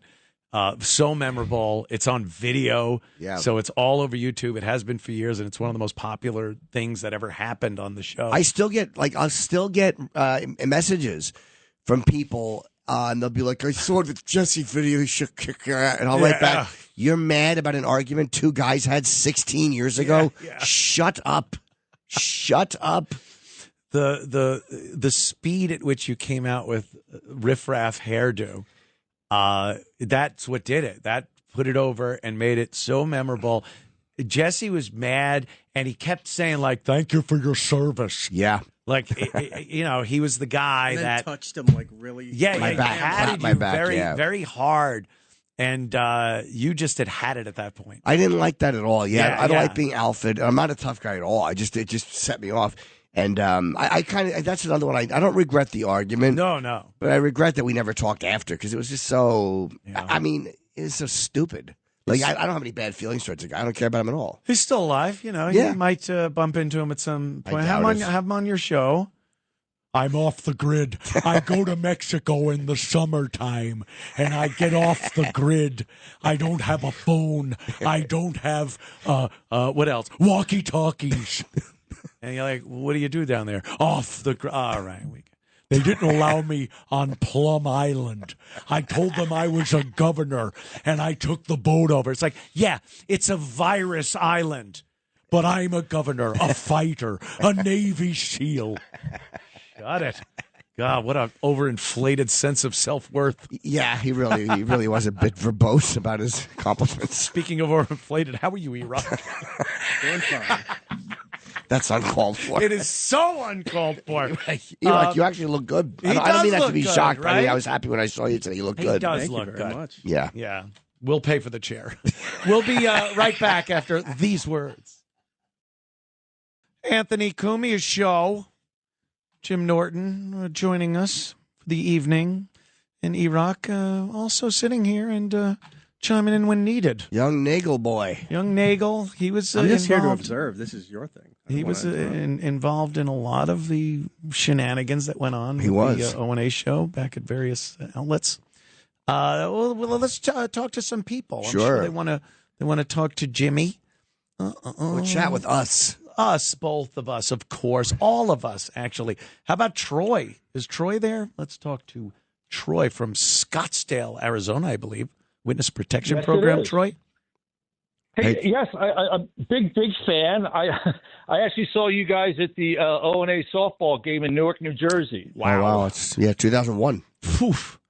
That was the biggest thing that happened in 2001. I remember that. Oops. No, it wasn't. Oopsie. Oh, God. No. I have a question. Is there a chance that you guys are going to join forces with the Chip Army and the Ant Army and do a show? Oh, my God. I forgot Ant-Man. Ant-Man, yeah. Ant-Man, yeah. I forgot about Ant-Man. Gavin bestowed that upon me, and I hate him. I love it. Ant-Man. Ant-Man, yeah. The studio's called the Ant Hill. Oh, that's awesome. And it's like, pour some sugar on the Ant-Man. And I come into the break playing Pour Some Sugar on Me by... That's how you get money, too. The Ant-Man needs some sugar. Yeah, and then they have, send merch, little donations. Antenna hats, and sunglasses that look like compound eyes. Yeah, I'm working it all out. The Ant-Man. If I am ever known as the Ant-Man, please blow my head off. Or even if you're not. Of course. You never know, Troy. I mean, obviously, me and Jimmy have worked together whenever we can over the course of the years. And I've loved doing Chip. That was, so much fun. The live shows, I forgot, we went out and did those live gigs in various cities, and it was so much fun. And Chip would write a bunch of dialogue for everyone before. And it was usually that's right. It was usually not quite as humorous as Chip had thought it would be. We had to read from Chip's script, and it was terrible. I forgot about They were that. Unfortunately bad scripts. Yeah. Anything else, Troy? My favorite episode was the one where you were drinking wine. That could be any episode. Yeah, who was drinking wine? Anthony? Of course. Anthony was drinking wine. No, and he started singing "Stumbling In," and then I guess he had been drinking earlier, maybe. That would I don't know, sense. but you start slurring all the lyrics. It's hilarious. Oh, okay. I don't know what episode. Yeah. But anyway, I kind of pulled the throttle back on that a little bit. Yeah. We all have to Sure. mature. But thank you, Troy. Thanks you a so lot. much. Have fun out there in AZ, okay? Arizona. Bye-bye. Like some schnook eating egg noodles and tomato sauce. Is that where he was, Arizona? I think it was. They all go out there. A new don't they? development. Yeah, Sammy the Bull went out there. I think, they sent, what's his name? The guy that ratted on... Sammy the Bull. Yeah, Sammy the Bull. Yeah. Okay. You said that? Sam Gravano. Yeah, he's on Instagram. Yeah. And he's great. He's a great follow. But I really want to get him on my podcast. I would love to have him on, but he just won't follow me back. I don't blame him. His daughter was on one of those mob shows. Remember, we had them as a all guest. Of them, the mob girls, mob we had wives. the mob girls on, and his daughter was on, and she wasn't saying anything. And I said something to the effect of, why don't you act like your father and start talking? Oh. And it was something to that effect, and she was not happy. She didn't get a kick out of it? She didn't get a kick. It was funny. It's like, your father was... Sure. Talk a little too much. You're always talking. But, he said he had his reasons, so I would love to interview him, of all the people. There's another guy from, I think, the guy he thinks is John Alito was with that. He's a guy I've seen him interviewed quite a bit. Yeah. Yeah, he's really fascinating. All those guys are fascinating. Yeah, I've spoken to a few of them. The Francesi guy, he's out and about on doing podcasts and whatnot. And there's a few of them, and you would think that would just get you killed. Years ago, even if you're out of it for 10, 20 years, you would still be killed if you said things. It's just not the same anymore. No, we don't have the same type of loyalty to this thing of ours. Even, by the way, my favorite thing in The Sopranos now is watching Vito try to have sex with Phineas. Phineas with beautiful kids. My nemesis. And he goes, when he opens the door to the porta potty, thing, he goes, sound like it was a horse in there. Oh, God. He played that so wrong, Vito. Oh, yeah. But when his head came up with the security guy, sure, that moment, the first time you ever saw it was like, what? What am I seeing? And I watch that now, though, and I'm like, why didn't he just say he was doing coke? Like, he could have lied and gotten out of it, but then again, they did see him in a gay club, too. Not even dancing well, by the way. I don't think that would work. No. Coke. That was awful wet coke under your nose. Yeah, why'd you have coke on your back and your hair? When he's in the club, it's like, it's a joke. That dumb hat. Oh, he's wearing like Cruisin', like Pacino in Cruisin'. Yeah. The most stereotypical gay attire in a gay club. And he's like, it's a joke. And then the one guy's walking and he goes, say hello to your wife. Yeah. Sal, don't say nothing, Sal. Yeah. Oh, blabbermouth Sal. His last ditch thing, like, don't say nothing. Like, the mob guy isn't going to say that, He was very caught. He's a Finoke. Yeah, I enjoyed that. I just kept watching him hit on Phineas. It was so disturbing, though, watching the Johnny Cakes portion where he was up in Vermont, I guess it was. Yeah, no, New Hampshire. New Hampshire. And he falls in love with Johnny Cakes. Yeah, because I'm like, I never thought I'd be doing this watching this show. Quick, hon, melt the butter. That guy committed suicide. Yes, he did. The guy Isn't who played Johnny crazy? Cakes, the actor. I wonder if it was because of that, like he kept getting taunted with Johnny Cakes. Who knows? I love you, Johnny Cakes. I love you, Johnny Cakes. I wonder if that drove the guy to suicide. It might have. That's not a stereotype you want if you're, oh man. We'll be right back after these words. Stick around. We are back. Yes. Anthony Cumia Show. Jim Norton here. Erock here. Reminiscing about the old days. Chit-chatting. So nice. Chitting and chatting. A couple of things going on. I guess we'll hit on some of the top stories. Sure. This is insane. Jeff Bezos, the Amazon guy, sure, multi-gazillionaire. He's got his fiancée, Lauren Sanchez. Sexy. You like her? Ooh, she is. Yeah, she's had a lot of work done. She has, but yeah, she's very sexy. She's like Kimberly Guilfoyle in a way. Trump's ex. Oh, okay. You liked her too? Huh? Yeah, I like that. They're like 48 to 50, but they're in hot shape, and they go to the gym. Oh, that's interesting. Yeah. Yeah, I agree. Yeah, that's right up my alley, too. Up my alley.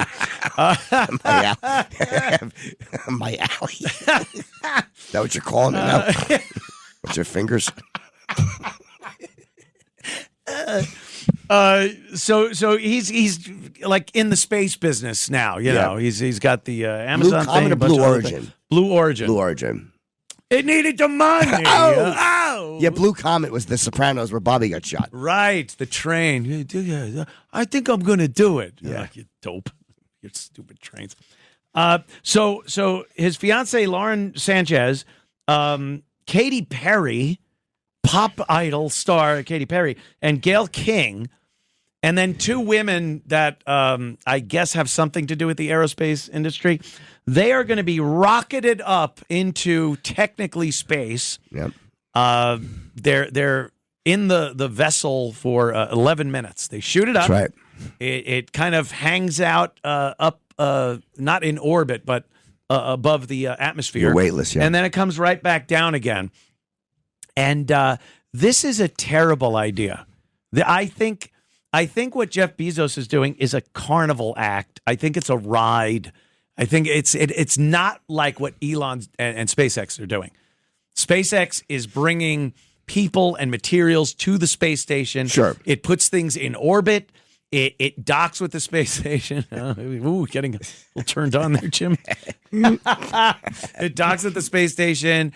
And this just seems like a carnival ride.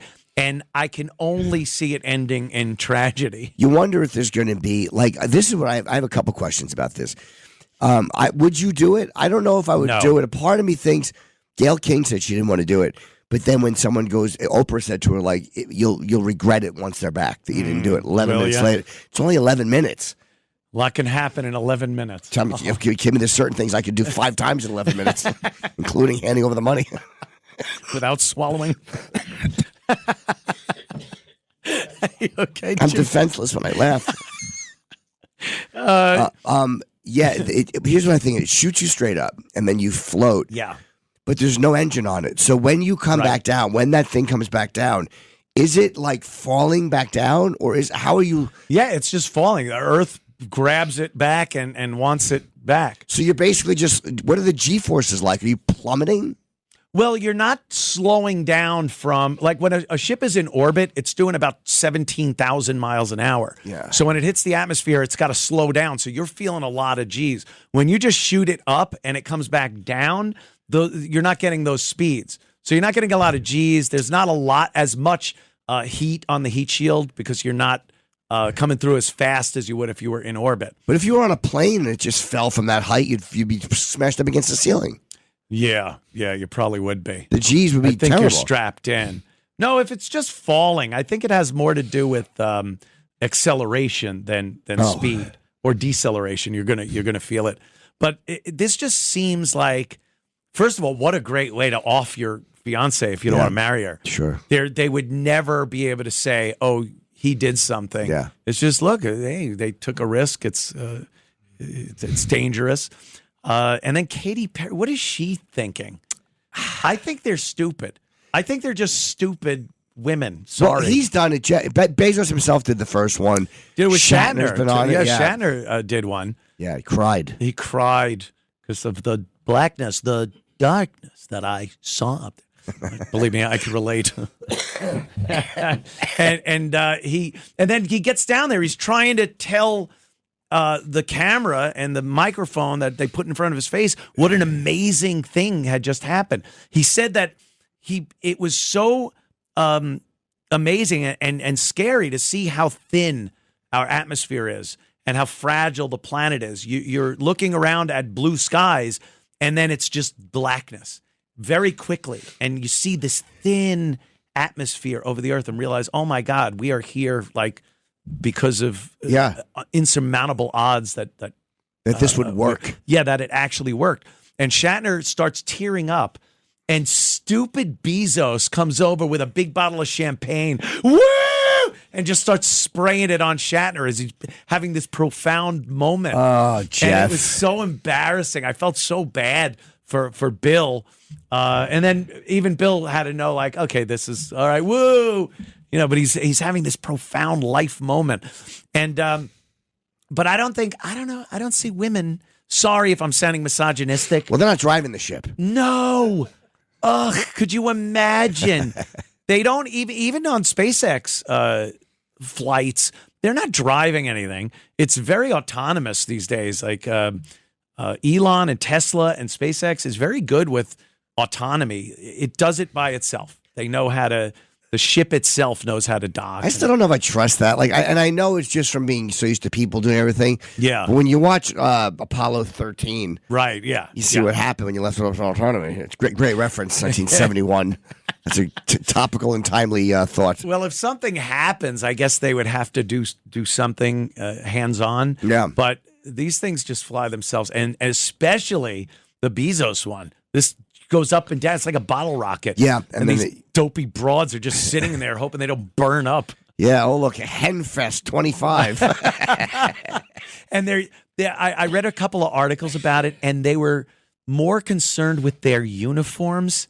Like they're fashionable. They talked about the designer that worked on their uniforms. It's like, this is one of the most sexist things I've ever seen. They pile a bunch of broads in there. Yeah. I was going to say the other one. I know what you're going to say, sure. A bunch of broads in there. Oh. And then they launch them, and it's about their clothes. And they go, we're going to be glam up there. We're going to have makeup in space. And I think Katy Perry said, we're putting the ass in astronaut. And it's like, it's so sexist. There's only one S in that word. Yeah. You're putting an as in astronaut, you idiot. See how stupid they are? They can't even spell. But it's just like, you're not empowering women by talking about the fashionable space outfit and their makeup and how they're bringing glam to space. So this can only end with a horrific explosion or burning up in the atmosphere, perhaps. You have to hope the parachutes work. I mean, you're relying on the parachutes. That's it. Yeah. They don't splash down in this either. They land on solid ground. Oh, do they? Yeah, at the last minute, some rocket motors on it do fire and really slows it down. Wait, even for Bezos? I thought Bezos was all parachutes. No, it has a quick blast of a rocket once it. So wait, you fall until you're almost on the Earth? Well, with parachutes. Oh, yeah. Okay. It has parachutes, but it also black because it's on ground. Russians did it like that the whole time, but they're Russian. They're nuts. They fight bears and lions. Did you hear they had audio? It sounded like it was a Russian woman in space. They said she was like, I'm burning up. Like, it's getting hotter in here. Yeah. And they said she might have been a cosmonaut who was like killed in space in like the 60s or they the didn't 50s. care back then. No. Like, first woman in space. This is going to be very good. And she's screaming as she's burning, coming through the atmosphere. We've always taken like losses in the space program very hard. Yeah, we take them very hard. The astronaut, it's like, because they're just gone. You don't get anything. They're there. They're heroes. You see them waving like the Challenger and thing, and then they're just gone. I don't know. I don't know if we would feel as bad if Katy Perry and what's her name? Lauren Sanchez and Gail King. And the other two. And a couple other. I think we'd be like, yeah, they kind of, you put yourself in this situation. You sit on a bottle rocket and launch yourself up. It's a carnival ride. I don't see it as much science as I do SpaceX. I don't know if I would do it, but I might let myself do it just to experience it and know I'd be terrified. Yeah. But like I would regret it I'm looking at the clock. Yeah. And by 10:21, I'd regret it. Like it would be down already. It would be safe. It's such a short flight. That's always, it's always the way. If you were ever so scared that you'd walk off a flight like an airplane, and you just didn't have a good feeling about that, and then it lands, you'd be like, I'm an idiot. If it crashed, you'd be like, I'm amazing. It wouldn't crash though, but it wouldn't, right? No, it would land. Right. Yeah. Which, by the way, is another thing I wanted to address. Let me see what. I have no idea. Okay. Keep going. Just keep going. I got this. It's the third hour. I'm so focused on the time and the breaks and everything. Sure. And then we do the third hour. We could just talk. More relaxation. Yeah. You're not a good flyer. No, I don't. I've gotten worse too. It sucks. Worse. I was good for a long time, and then the pandemic happened. I kind of reset to zero again. Okay. So I'm okay, but I sit by the window. I look at the wings. I look at the weather before I go. Yeah, the window's a much safer place. No, I just like to be able to see the wings. Because I'm an idiot. They don't snap off. No, just so I can see it's not moving that much. Why am I so nervous? Yeah. I guess the more you fly, too, the more you think that's one more chance. One more I could have, yeah. Yeah. So the odds. But what do you think about the it's not really a current spate of crashes or anything, but there's been a couple of things, and people have blamed various things like DEI and maybe unqualified people in the flight deck. Well, I mean, like the helicopter that just crashed, they said they think was that. They call it Jesus bolt. They think it might be that one bolt where if it comes off, everything. Yeah. But that pilot was a Navy SEAL.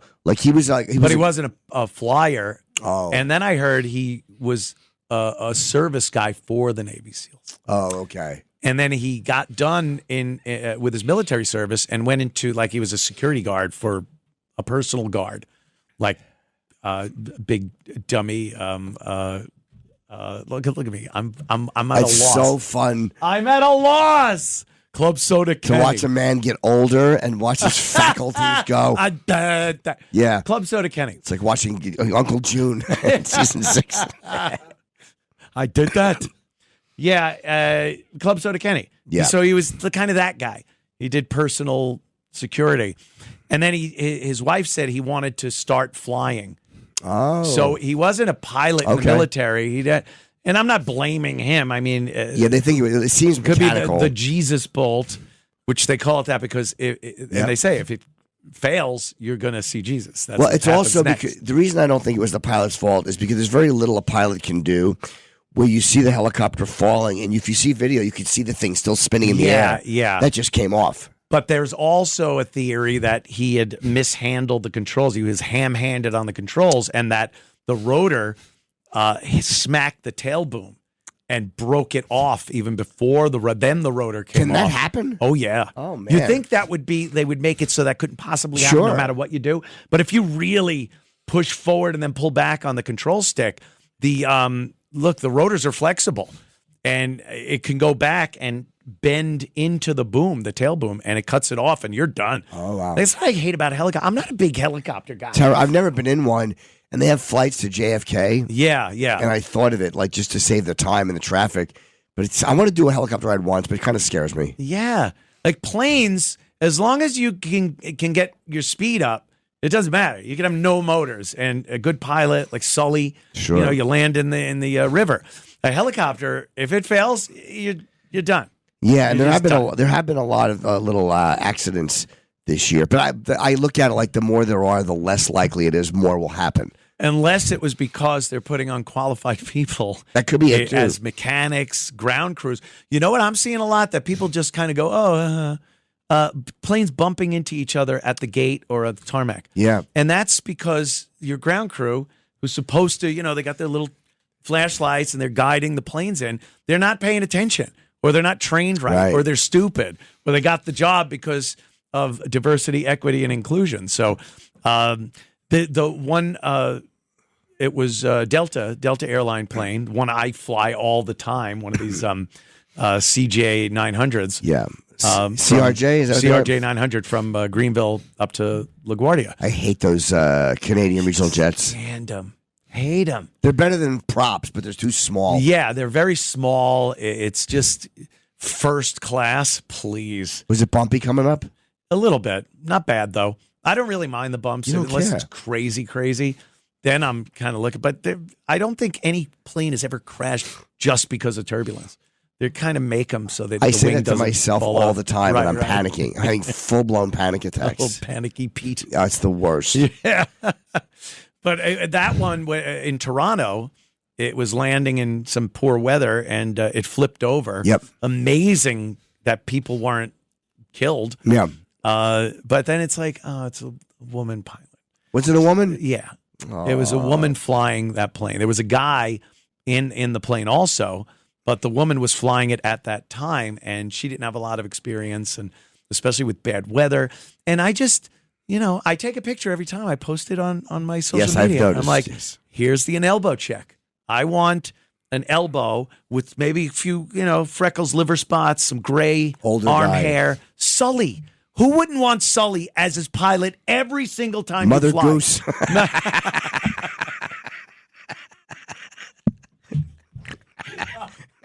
He did hack up, puree a few geese those on that stupid one. animals. Those dopes. Geese suck. You know how small, relatively speaking, to the sky, an intake of an engine is? Do you know how dumb you have to be as a goose to hang out near an airport? It's like you have everywhere else to go. You're not going to be minced. Look, a giant one of us. You dope. But there's a certain confidence you have. Yeah. I want a guy that maybe Gulf War A-10 pilot, something like that. That a normal flight for him is great because he's used to being shot at. So how bad is some turbulence or what have you? Right. So you want that, and then I look in and I see the ponytail and the big diamond engagement ring or wedding ring or whatever, and I'm just like I just don't feel as good. You don't feel as safe. Because look, we all whenever we get on a plane, you always think like, you do you have a ritual? Do you pat the side of the plane door or? I do. I spank it on the. I do right on the tail fin. Go on now. Get us here safe, girl. And then if there's an engine in the back, I'll put my fingers in it. Rub them under the pilot's nose.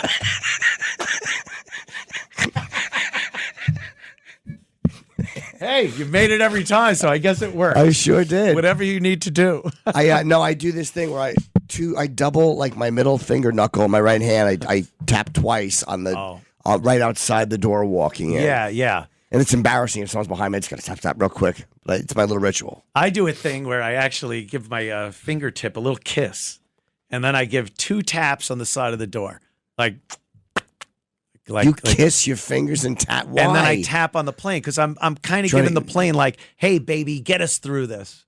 That's not gonna. But the plane doesn't need that. Oh, then I stick my tongue in the pedo tube, and I French kiss it.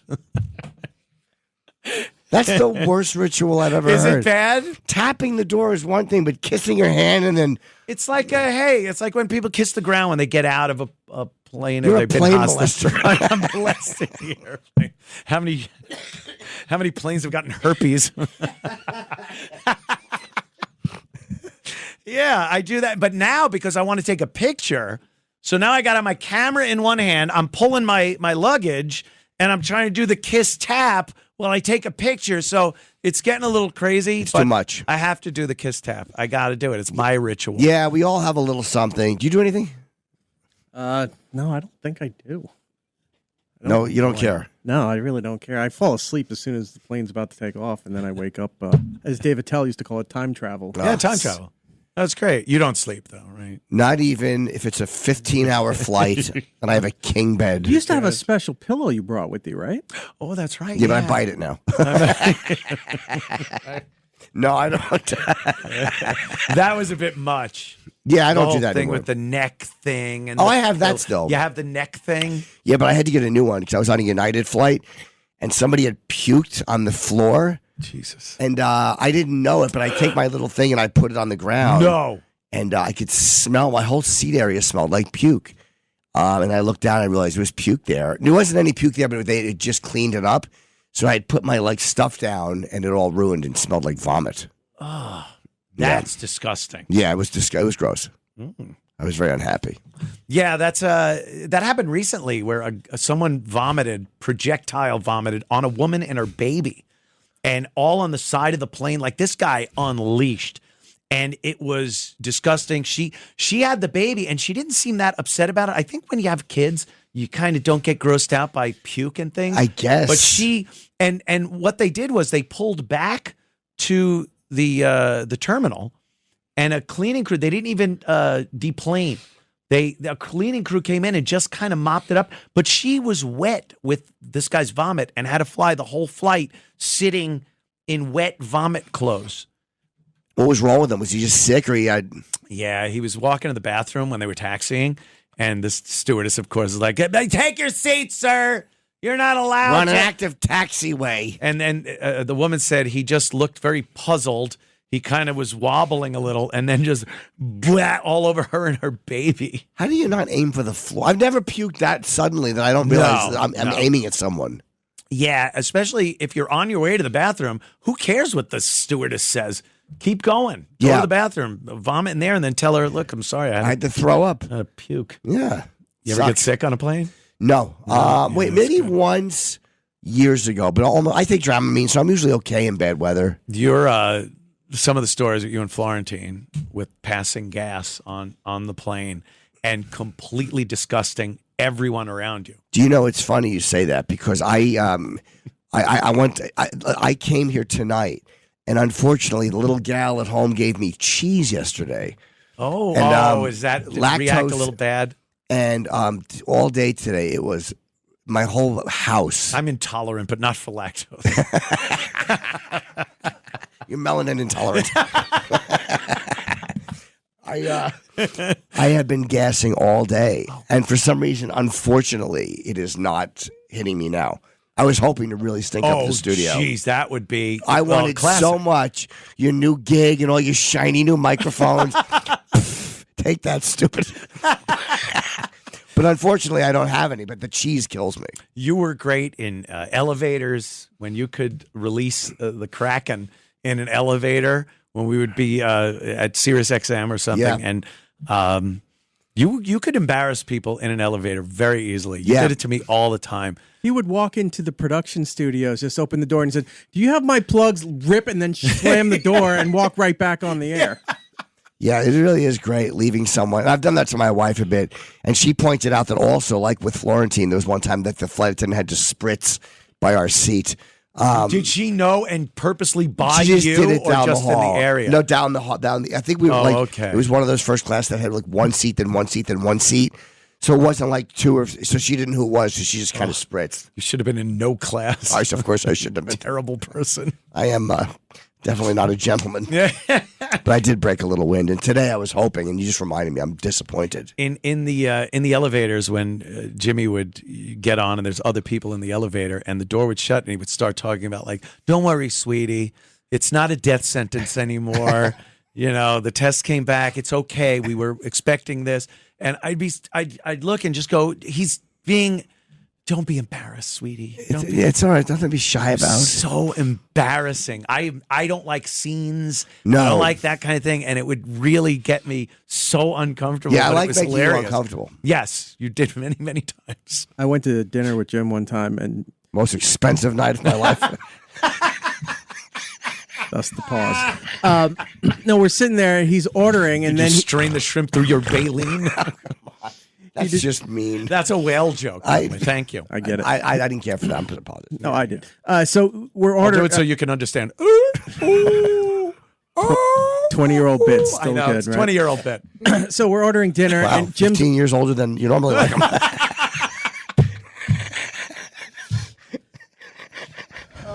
We're at the restaurant. Never Jim starts to order, and then he decides to order for me. Puts his hand on my head, and he goes, "And she'll have," and like it was a 1950s sitcom thing. He starts ordering my meal for me, and just keeps saying, "Oh, she doesn't like this, but she'll take that. And can we get this on the side too, and maybe some for the table?" And then they go off. So I didn't order, and then he just pulls his hand back like nothing ever happened. She'll have the linguine and white clam sauce and a Coke with no ice. God, yeah, that was you were very good for doing that. It was hard. It was impossible to get you back for that. You would just play right into it. You can never show it if you're humiliated. No. You just gotta let everybody know that they didn't do it to you. It's not working. That's where they stop. One time I got you pretty good was at the airport. Yo, yes. Yeah. I had told you that one of the Jonas brothers, Nick. One of the Jonas brothers was eating with his dad. And this kid kind of had this 15 vague resemblance to Nick Jonas, and he had a guitar.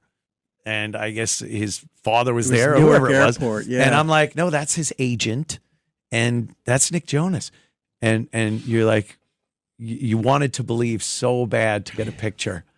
And we were standing back where we couldn't hear what you were saying to them or what they were saying. But you walked up, you leaned in and said something. They kind of made a look, and then you just did. We couldn't hear you, but we saw your hands in the up, like, "Oh, I'm sorry for disturbing you. I made a mistake." And we were dying laughing. I remember that, and I just remember knowing, like, when I looked over and I saw you guys laughing, I'm like, "Oh no."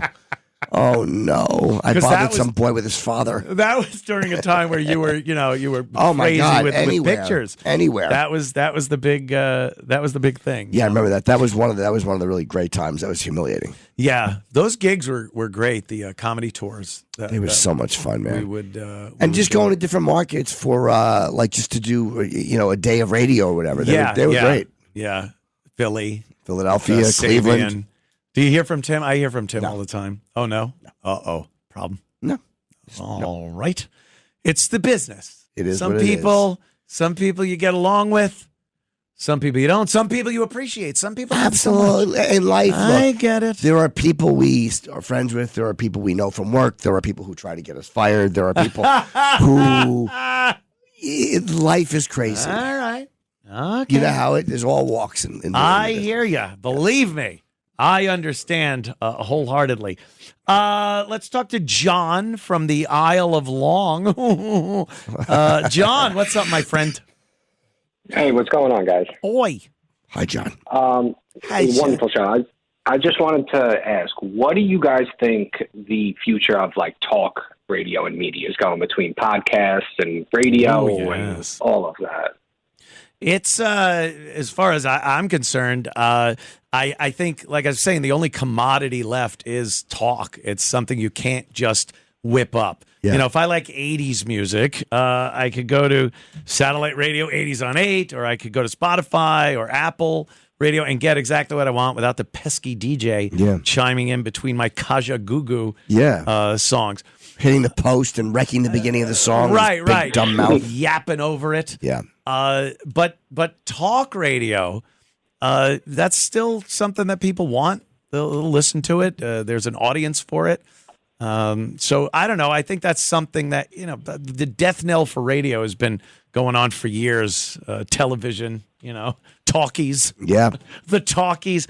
But, if you got people on there that know what they're doing, I don't know why they hired me, but, people, they'll listen. They kind of want that. Yeah, because you can't just whip up a playlist of your favorite talk.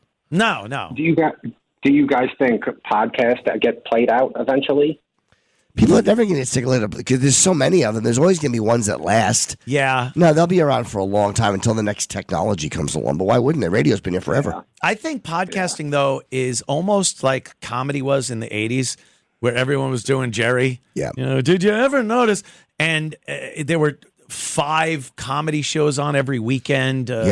Evening at the Improv and all those things. Comedy on the Road with John Miner. Yeah. And then after a while, the people that weren't that good kind of fell to the wayside, and the good people continued. But there's, you walk into a comedy club, and sometimes you see those headshots, and you're like, what happened to that guy? Dude, I go into clubs, like clubs that have been around for a long time, and I look at those headshots, and I'm like, what happened to, like, I don't know who any of these people are. Yeah. But they all had the same dream I had. They think of that when they look at your picture.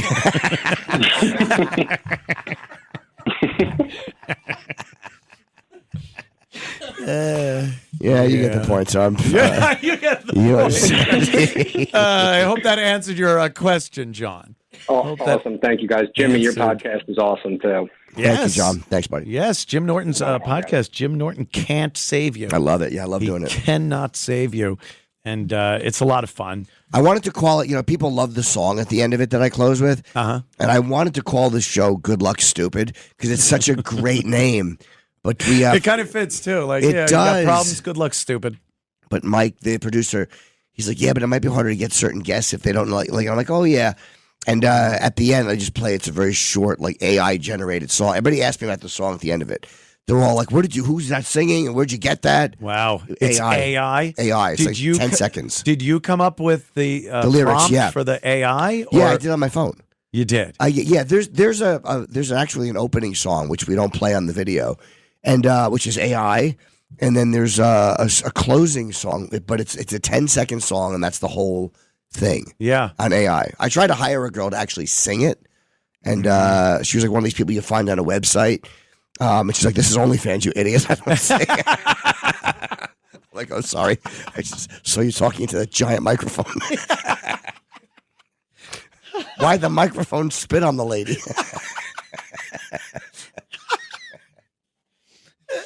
Yeah, so that I'm kind of impressed that you know how to get songs out of AI. I just wanted to try something weird because I was using AI and having it write roast jokes because they suck so much. That was really good. They're terrible. Terrible. It doesn't have a sense of humor. It doesn't AI. get it. No. Can't get it. That's a weird thing that just it can't. At least now, and I think it's going to be very tough for AI to be funny. To get that one thing, but it's gotten better though. Music though, it's pretty good. It's pretty good, and this. I love the end of this song, but people always ask me about it. Anyway, I was going to call it that, but I didn't. I kind of wish I had. Yeah. But Jim Norton Can't Save You has my name in it, so it's easier. Yeah, you got to have your name in there. It's easier, and people potential guests won't go like, really? Call me stupid? That's in a weird way, because I just watched the end of the Neil deGrasse Tyson one, and it's playing Good Luck Stupid, but it's showing pictures of me and Neil. Okay. And I'm like, I'm not calling him stupid. Yeah, he's not obviously. Stupid. Well, I think people would know who the stupid one is. Yes, of course. In that picture. We'll take a quick break. Yes. And then we will return. And make love. Yes, and make love with the airplane. I love kissing my hand and patting. Oh, God, that's going to annoy me all week. I'm going to do it tomorrow. Yeah. I'm going to do it tomorrow. Good luck. Fly, baby, fly. Ugh. Oh. What a fruit. I'll be right back. This is like devil's music. Yeah, I smoked the devil's lettuce one time. Anthony Cumia show, of course. Can I tell you, Anthony, sorry to interrupt you. Yes, sir. Before I forget, one thing I like about regular radio that I miss is these, like, coming back with music. I actually always liked that. I always enjoyed that. Rejoiners, yeah. Yes, it is. It kind of pumps you back up. I just enjoy to hear Metallica in the back. Yeah, Metallica. Rosie O'Donnell, I have a quick clip of Rosie. She's nuts. I mean, I don't know. Do you have a relationship with her in any way, shape, or form? I know her casually. She's always been very nice to me. She's been very nice to you. And believe me, when I saw this and I heard the sound and everything, and I talk about her, I was wondering, like, okay, I'm going to have Jimmy on. I don't want to rock the boat with any of Jimmy's relationships. But no, it's all right. She's in Ireland now, for God's sake. I don't know her well. The last time I saw her was a few years ago at a UFC event. I said hi to her. Who was she fighting? I'm just glad you didn't do something else with those letters.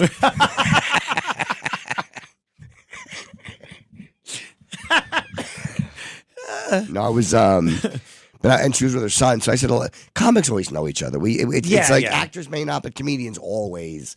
Yeah. So I said hi, and she was like, hey. And she's like, oh, my son's a big fan. So I said hi to her son. And so, she's always been very okay. And I did Colin's show with Rosie the week she came out, or the month she came out, this was when we did the Colin Quinn show before Tough Crowd. It was before 3 Tough live Crowd. episodes on NBC. We did the SNL stage, and Rosie was in one of them, and she was in the sketch. Oh, okay. So I've only interacted with her a few times. I don't know her well at all, but she's always been she's sweet. nuts. That's what I think. Yeah, that's fair. I didn't know because earlier in the show, I did a quick break on the fact that she has some kind of relationship with Lyle Menendez.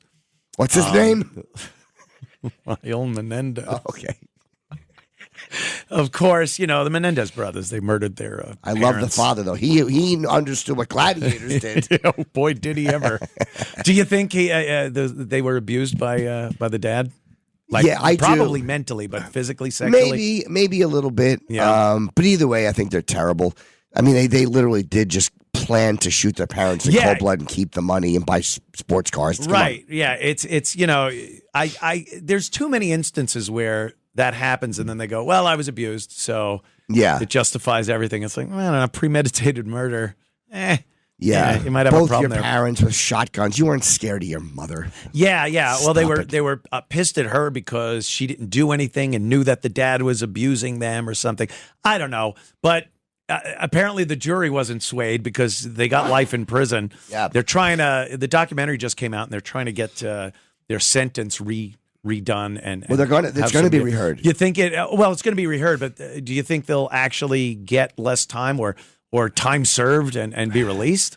Well, Gil Garcon, I think was. Oh no, not Gil. Something Garcon, whatever his name was. The old prosecutor in L.A. who sucked. He was soft on crime. He was awful. Gascon.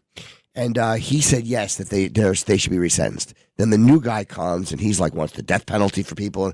And he's like, nope, it's not happening. And then a judge just said that we're going to re-sentence them. Okay. But I don't know what they're going to get. Yeah, see what happens. I don't know. Because they've been in there, 30 years? Something like that? Over 30 years? 34 35 years. maybe? Yeah, it's been a long time. Yeah. Yeah, they were very naughty boys. So Rosie sparked up a relationship and visited him and she actually said it's the first straight man I've ever loved. So really weird, but I don't know. I always thought any of the women that have relationships, even pen pal with a convict, especially murderers, they're weird. You gotta be out of your mind. Dude, the Night Stalker with his rotting teeth, who raped and murdered people and hit them with a lamp, he was getting girls sending him gushing pictures.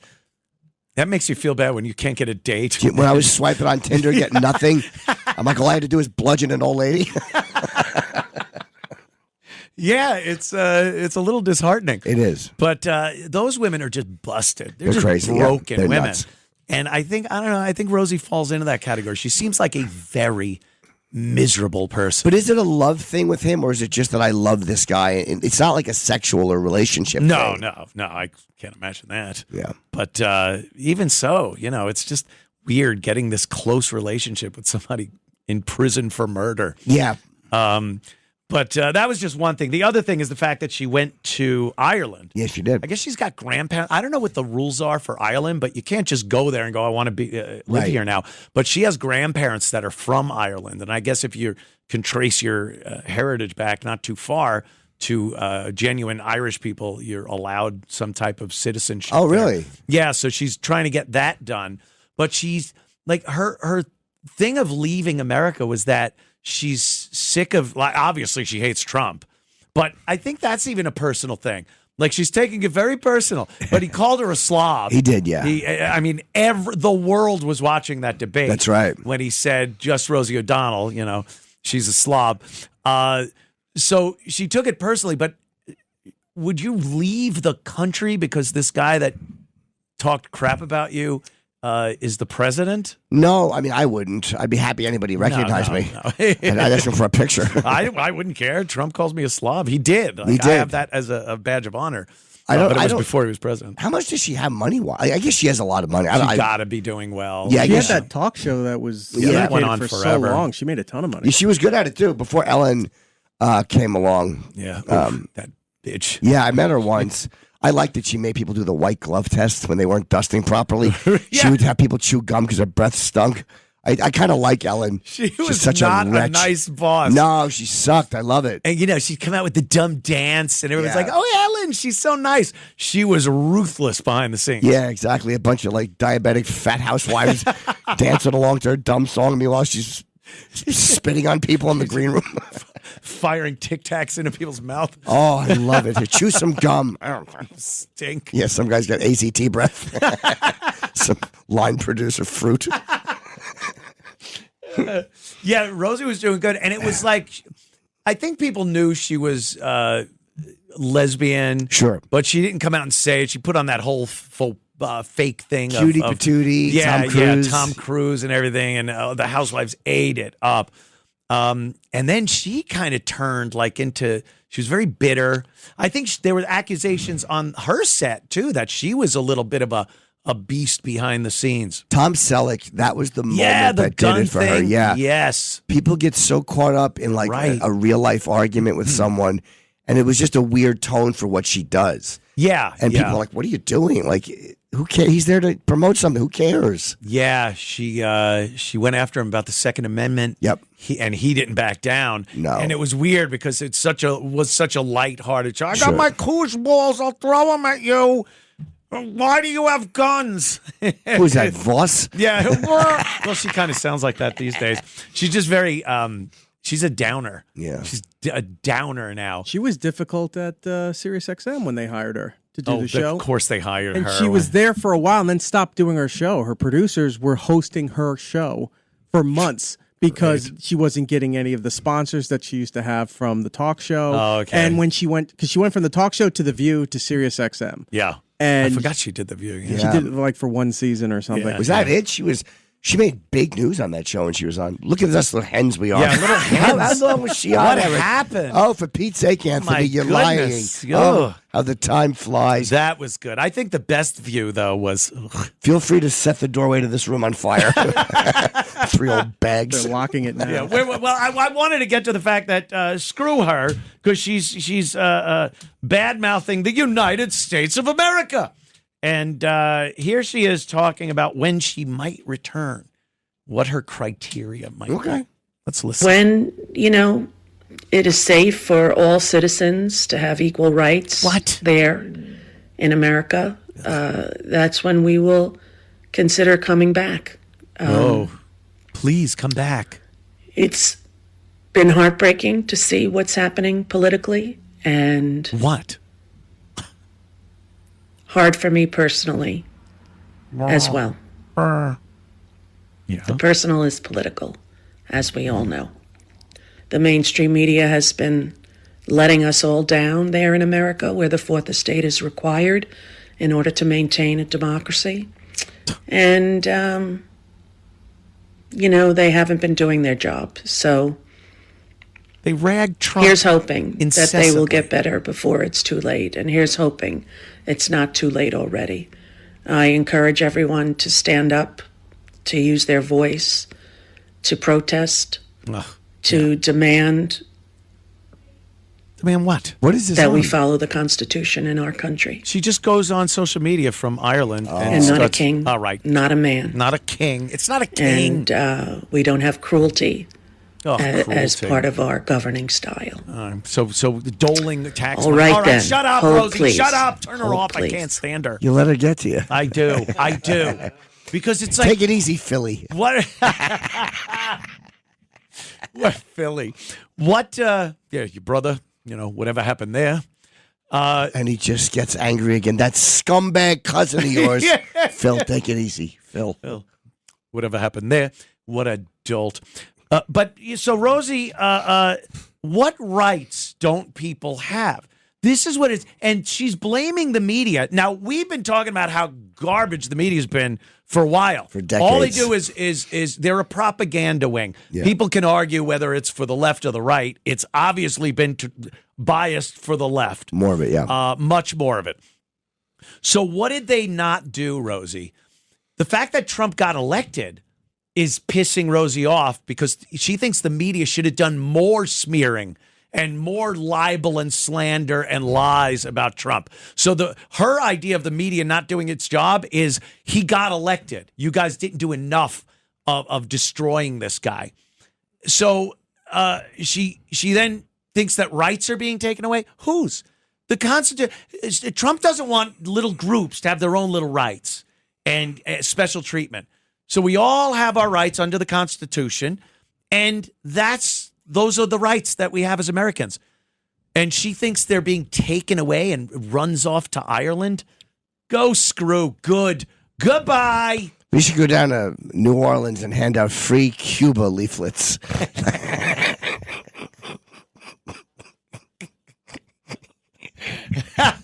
Okay.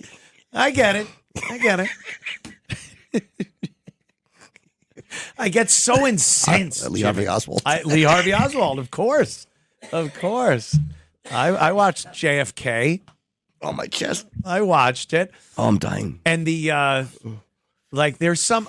I'm a Trump supporter, obviously, but I'm not this just fanatic. Everything is great. I think the whole thing with the Epstein thing, when they supposedly were going to release the list of the Epstein, and it's nothing. And then the JFK files. What was that? Nothing. No, there was just a few family ties or whatever. There was really not much there that would help the conspiracy talk or no. Silver bullet or something, as they say. So that kind of was a downer. That was disappointing. Yeah. And, I think Trump's a weird guy. I get it. He's a weird guy. But I think he's doing what needs to be done right now. As far as, especially, the world has been screwing us over for a long time, economically especially. Sure. And I don't know, is this the right thing to do? The tariffs and stuff? I don't know. What am I? Economics major? I don't know. So, but he's doing something. Everyone else just sat there and we took it.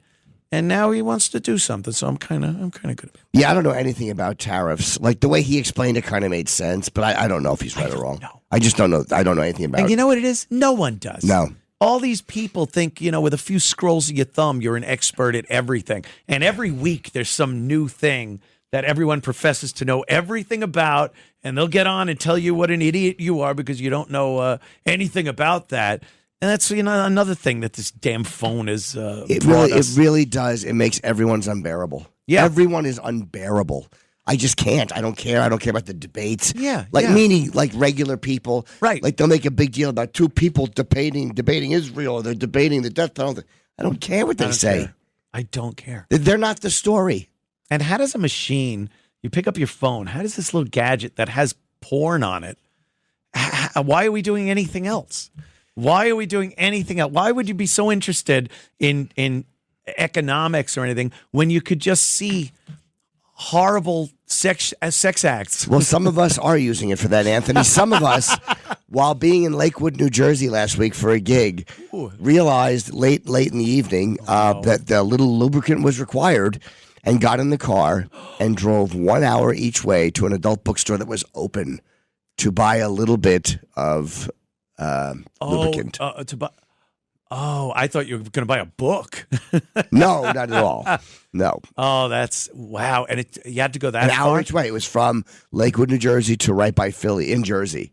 Each way hour. I think pharmacies now, any pharmacy, CVS has an aisle where you could get. No, they have the stuff I don't like. The stuff I need. Oh, now you're being picky. I am being picky. Yeah, there's only certain ones I like. That Astroglide is. I'd literally rather have somebody vomit in my hand.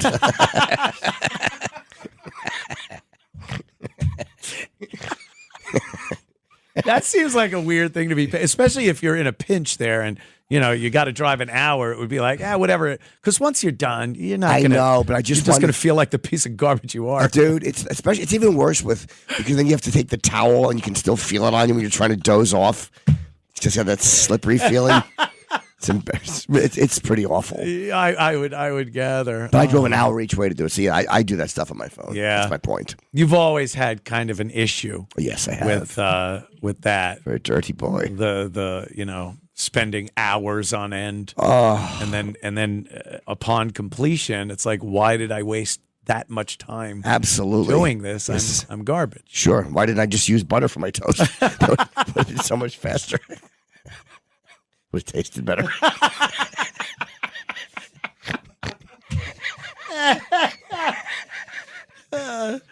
How are you taking to married life? Because it is, you were an independent kind of guy. Sure. For a lot of you had roommates, Florentine and whatnot.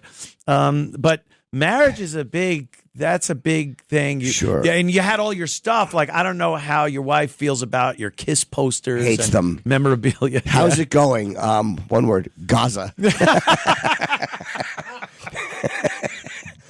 So it's okay. A lot of is there conflict? Is there? There's some. She's hard to communicate with sometimes. She just thinks differently. Like we just don't communicate sometimes. But that's every couple I've ever met. Yeah, that is true. I take to it okay. You lived together for a while though before getting married. During the pandemic, and that I think that's essential. Yes, it is. I don't understand meeting someone through the courting process, and then you date.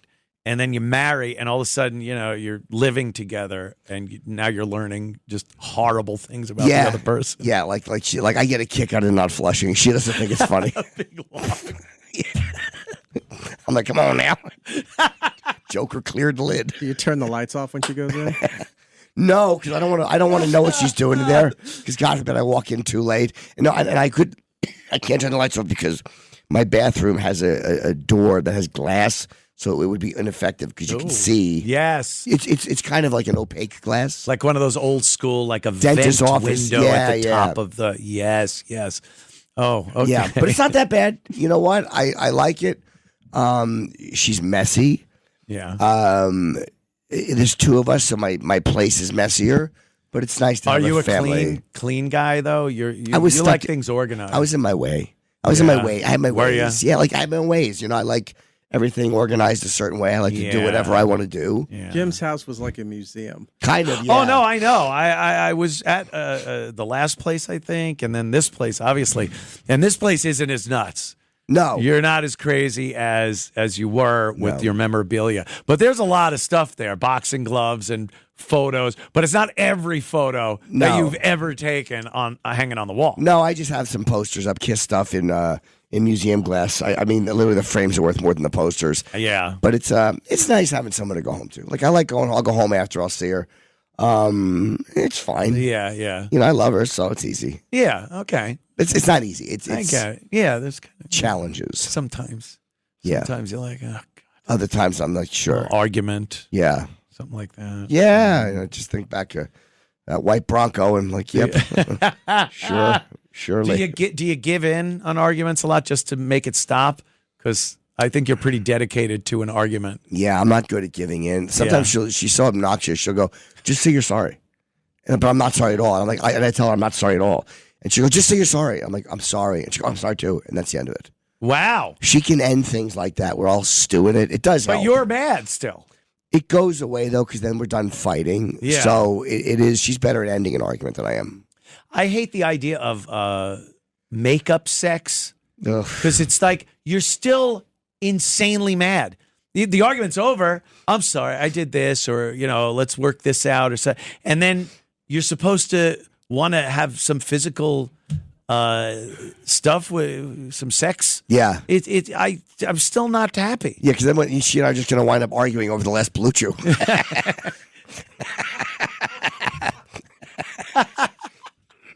Must be on your night table in a Pez dispenser.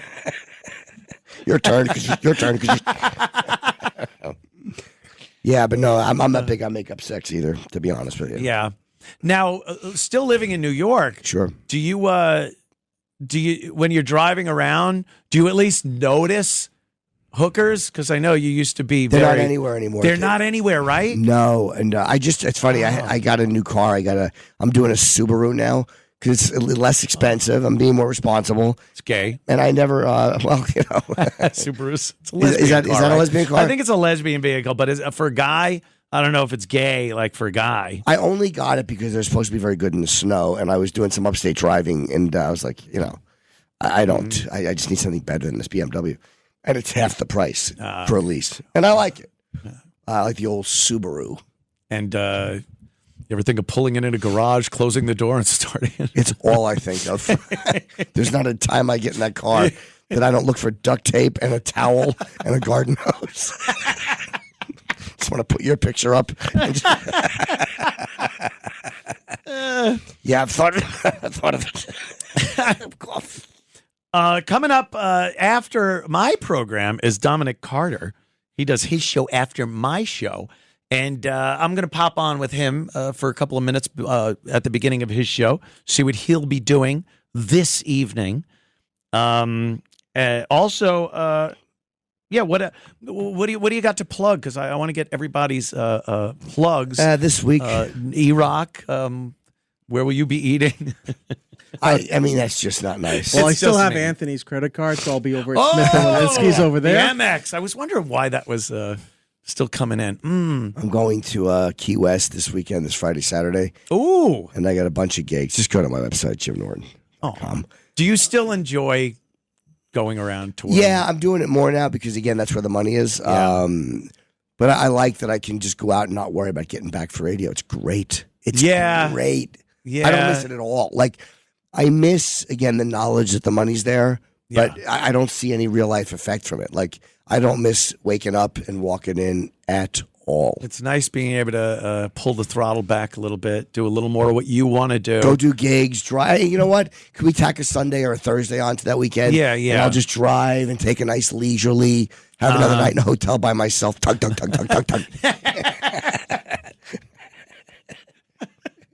Yeah, I was talking about how I went and got myself a job. You did. I was doing my podcast. I'm having fun. And then it was like, yeah, I'll do that. That sounds cool. And I'm having a great time. I love doing this. Yeah. And but I'm like, yeah, I got a job. I went and got myself a goddamn job. Yes, you did. So, but I'm digging it. I like this. It's fun. The people here are really cool. Yeah. And the ability to do it, technology over the past few years. It's crazy. You used to have like equipment at your house that was insane. Yeah. ISDN lines. I'm not going to get into it, but it was very complicated. Now, what I have for my podcast is perfectly good for this, so I do that, and it just makes it easier. But I definitely appreciate the opportunity to get back on broadcast radio. Yeah. It's a little vindication thing there. Sure. A little bit. It's fun. Yeah. To be asked for such a piece of garbage as myself to return to FCC regulated airwaves. It is, yeah. You got a little bravery was there on the part of the management here. Yeah. It happens. Either that or this is a springtime for Hitler situation where they assume this is going to They're just hoping it bombs. tank the whole company and you can use it as a write-off. Jesus. So how long am I going till? 59:40? Oh, that's like a minute or something. Two, something like that. So Erock, you're well. What are you doing with yourself? You have a kid. I know that. I have the kid. That takes up a lot of my time. I've got a bunch of freelance stuff, and I'm still doing my show for the iHeart Radio Network over there. You're Where do always you in take it. that? I built my own studio. Oh, okay. When COVID hit, they just don't let anybody in the building anymore, so Yeah. I just do it all from home. That's what happened with, I was doing Bernie and Sid at the old ABC, and then COVID hit, and I just didn't hear from him anymore. And then Sid got mad at me, thinking I just blew him off. He started giving me some what have you.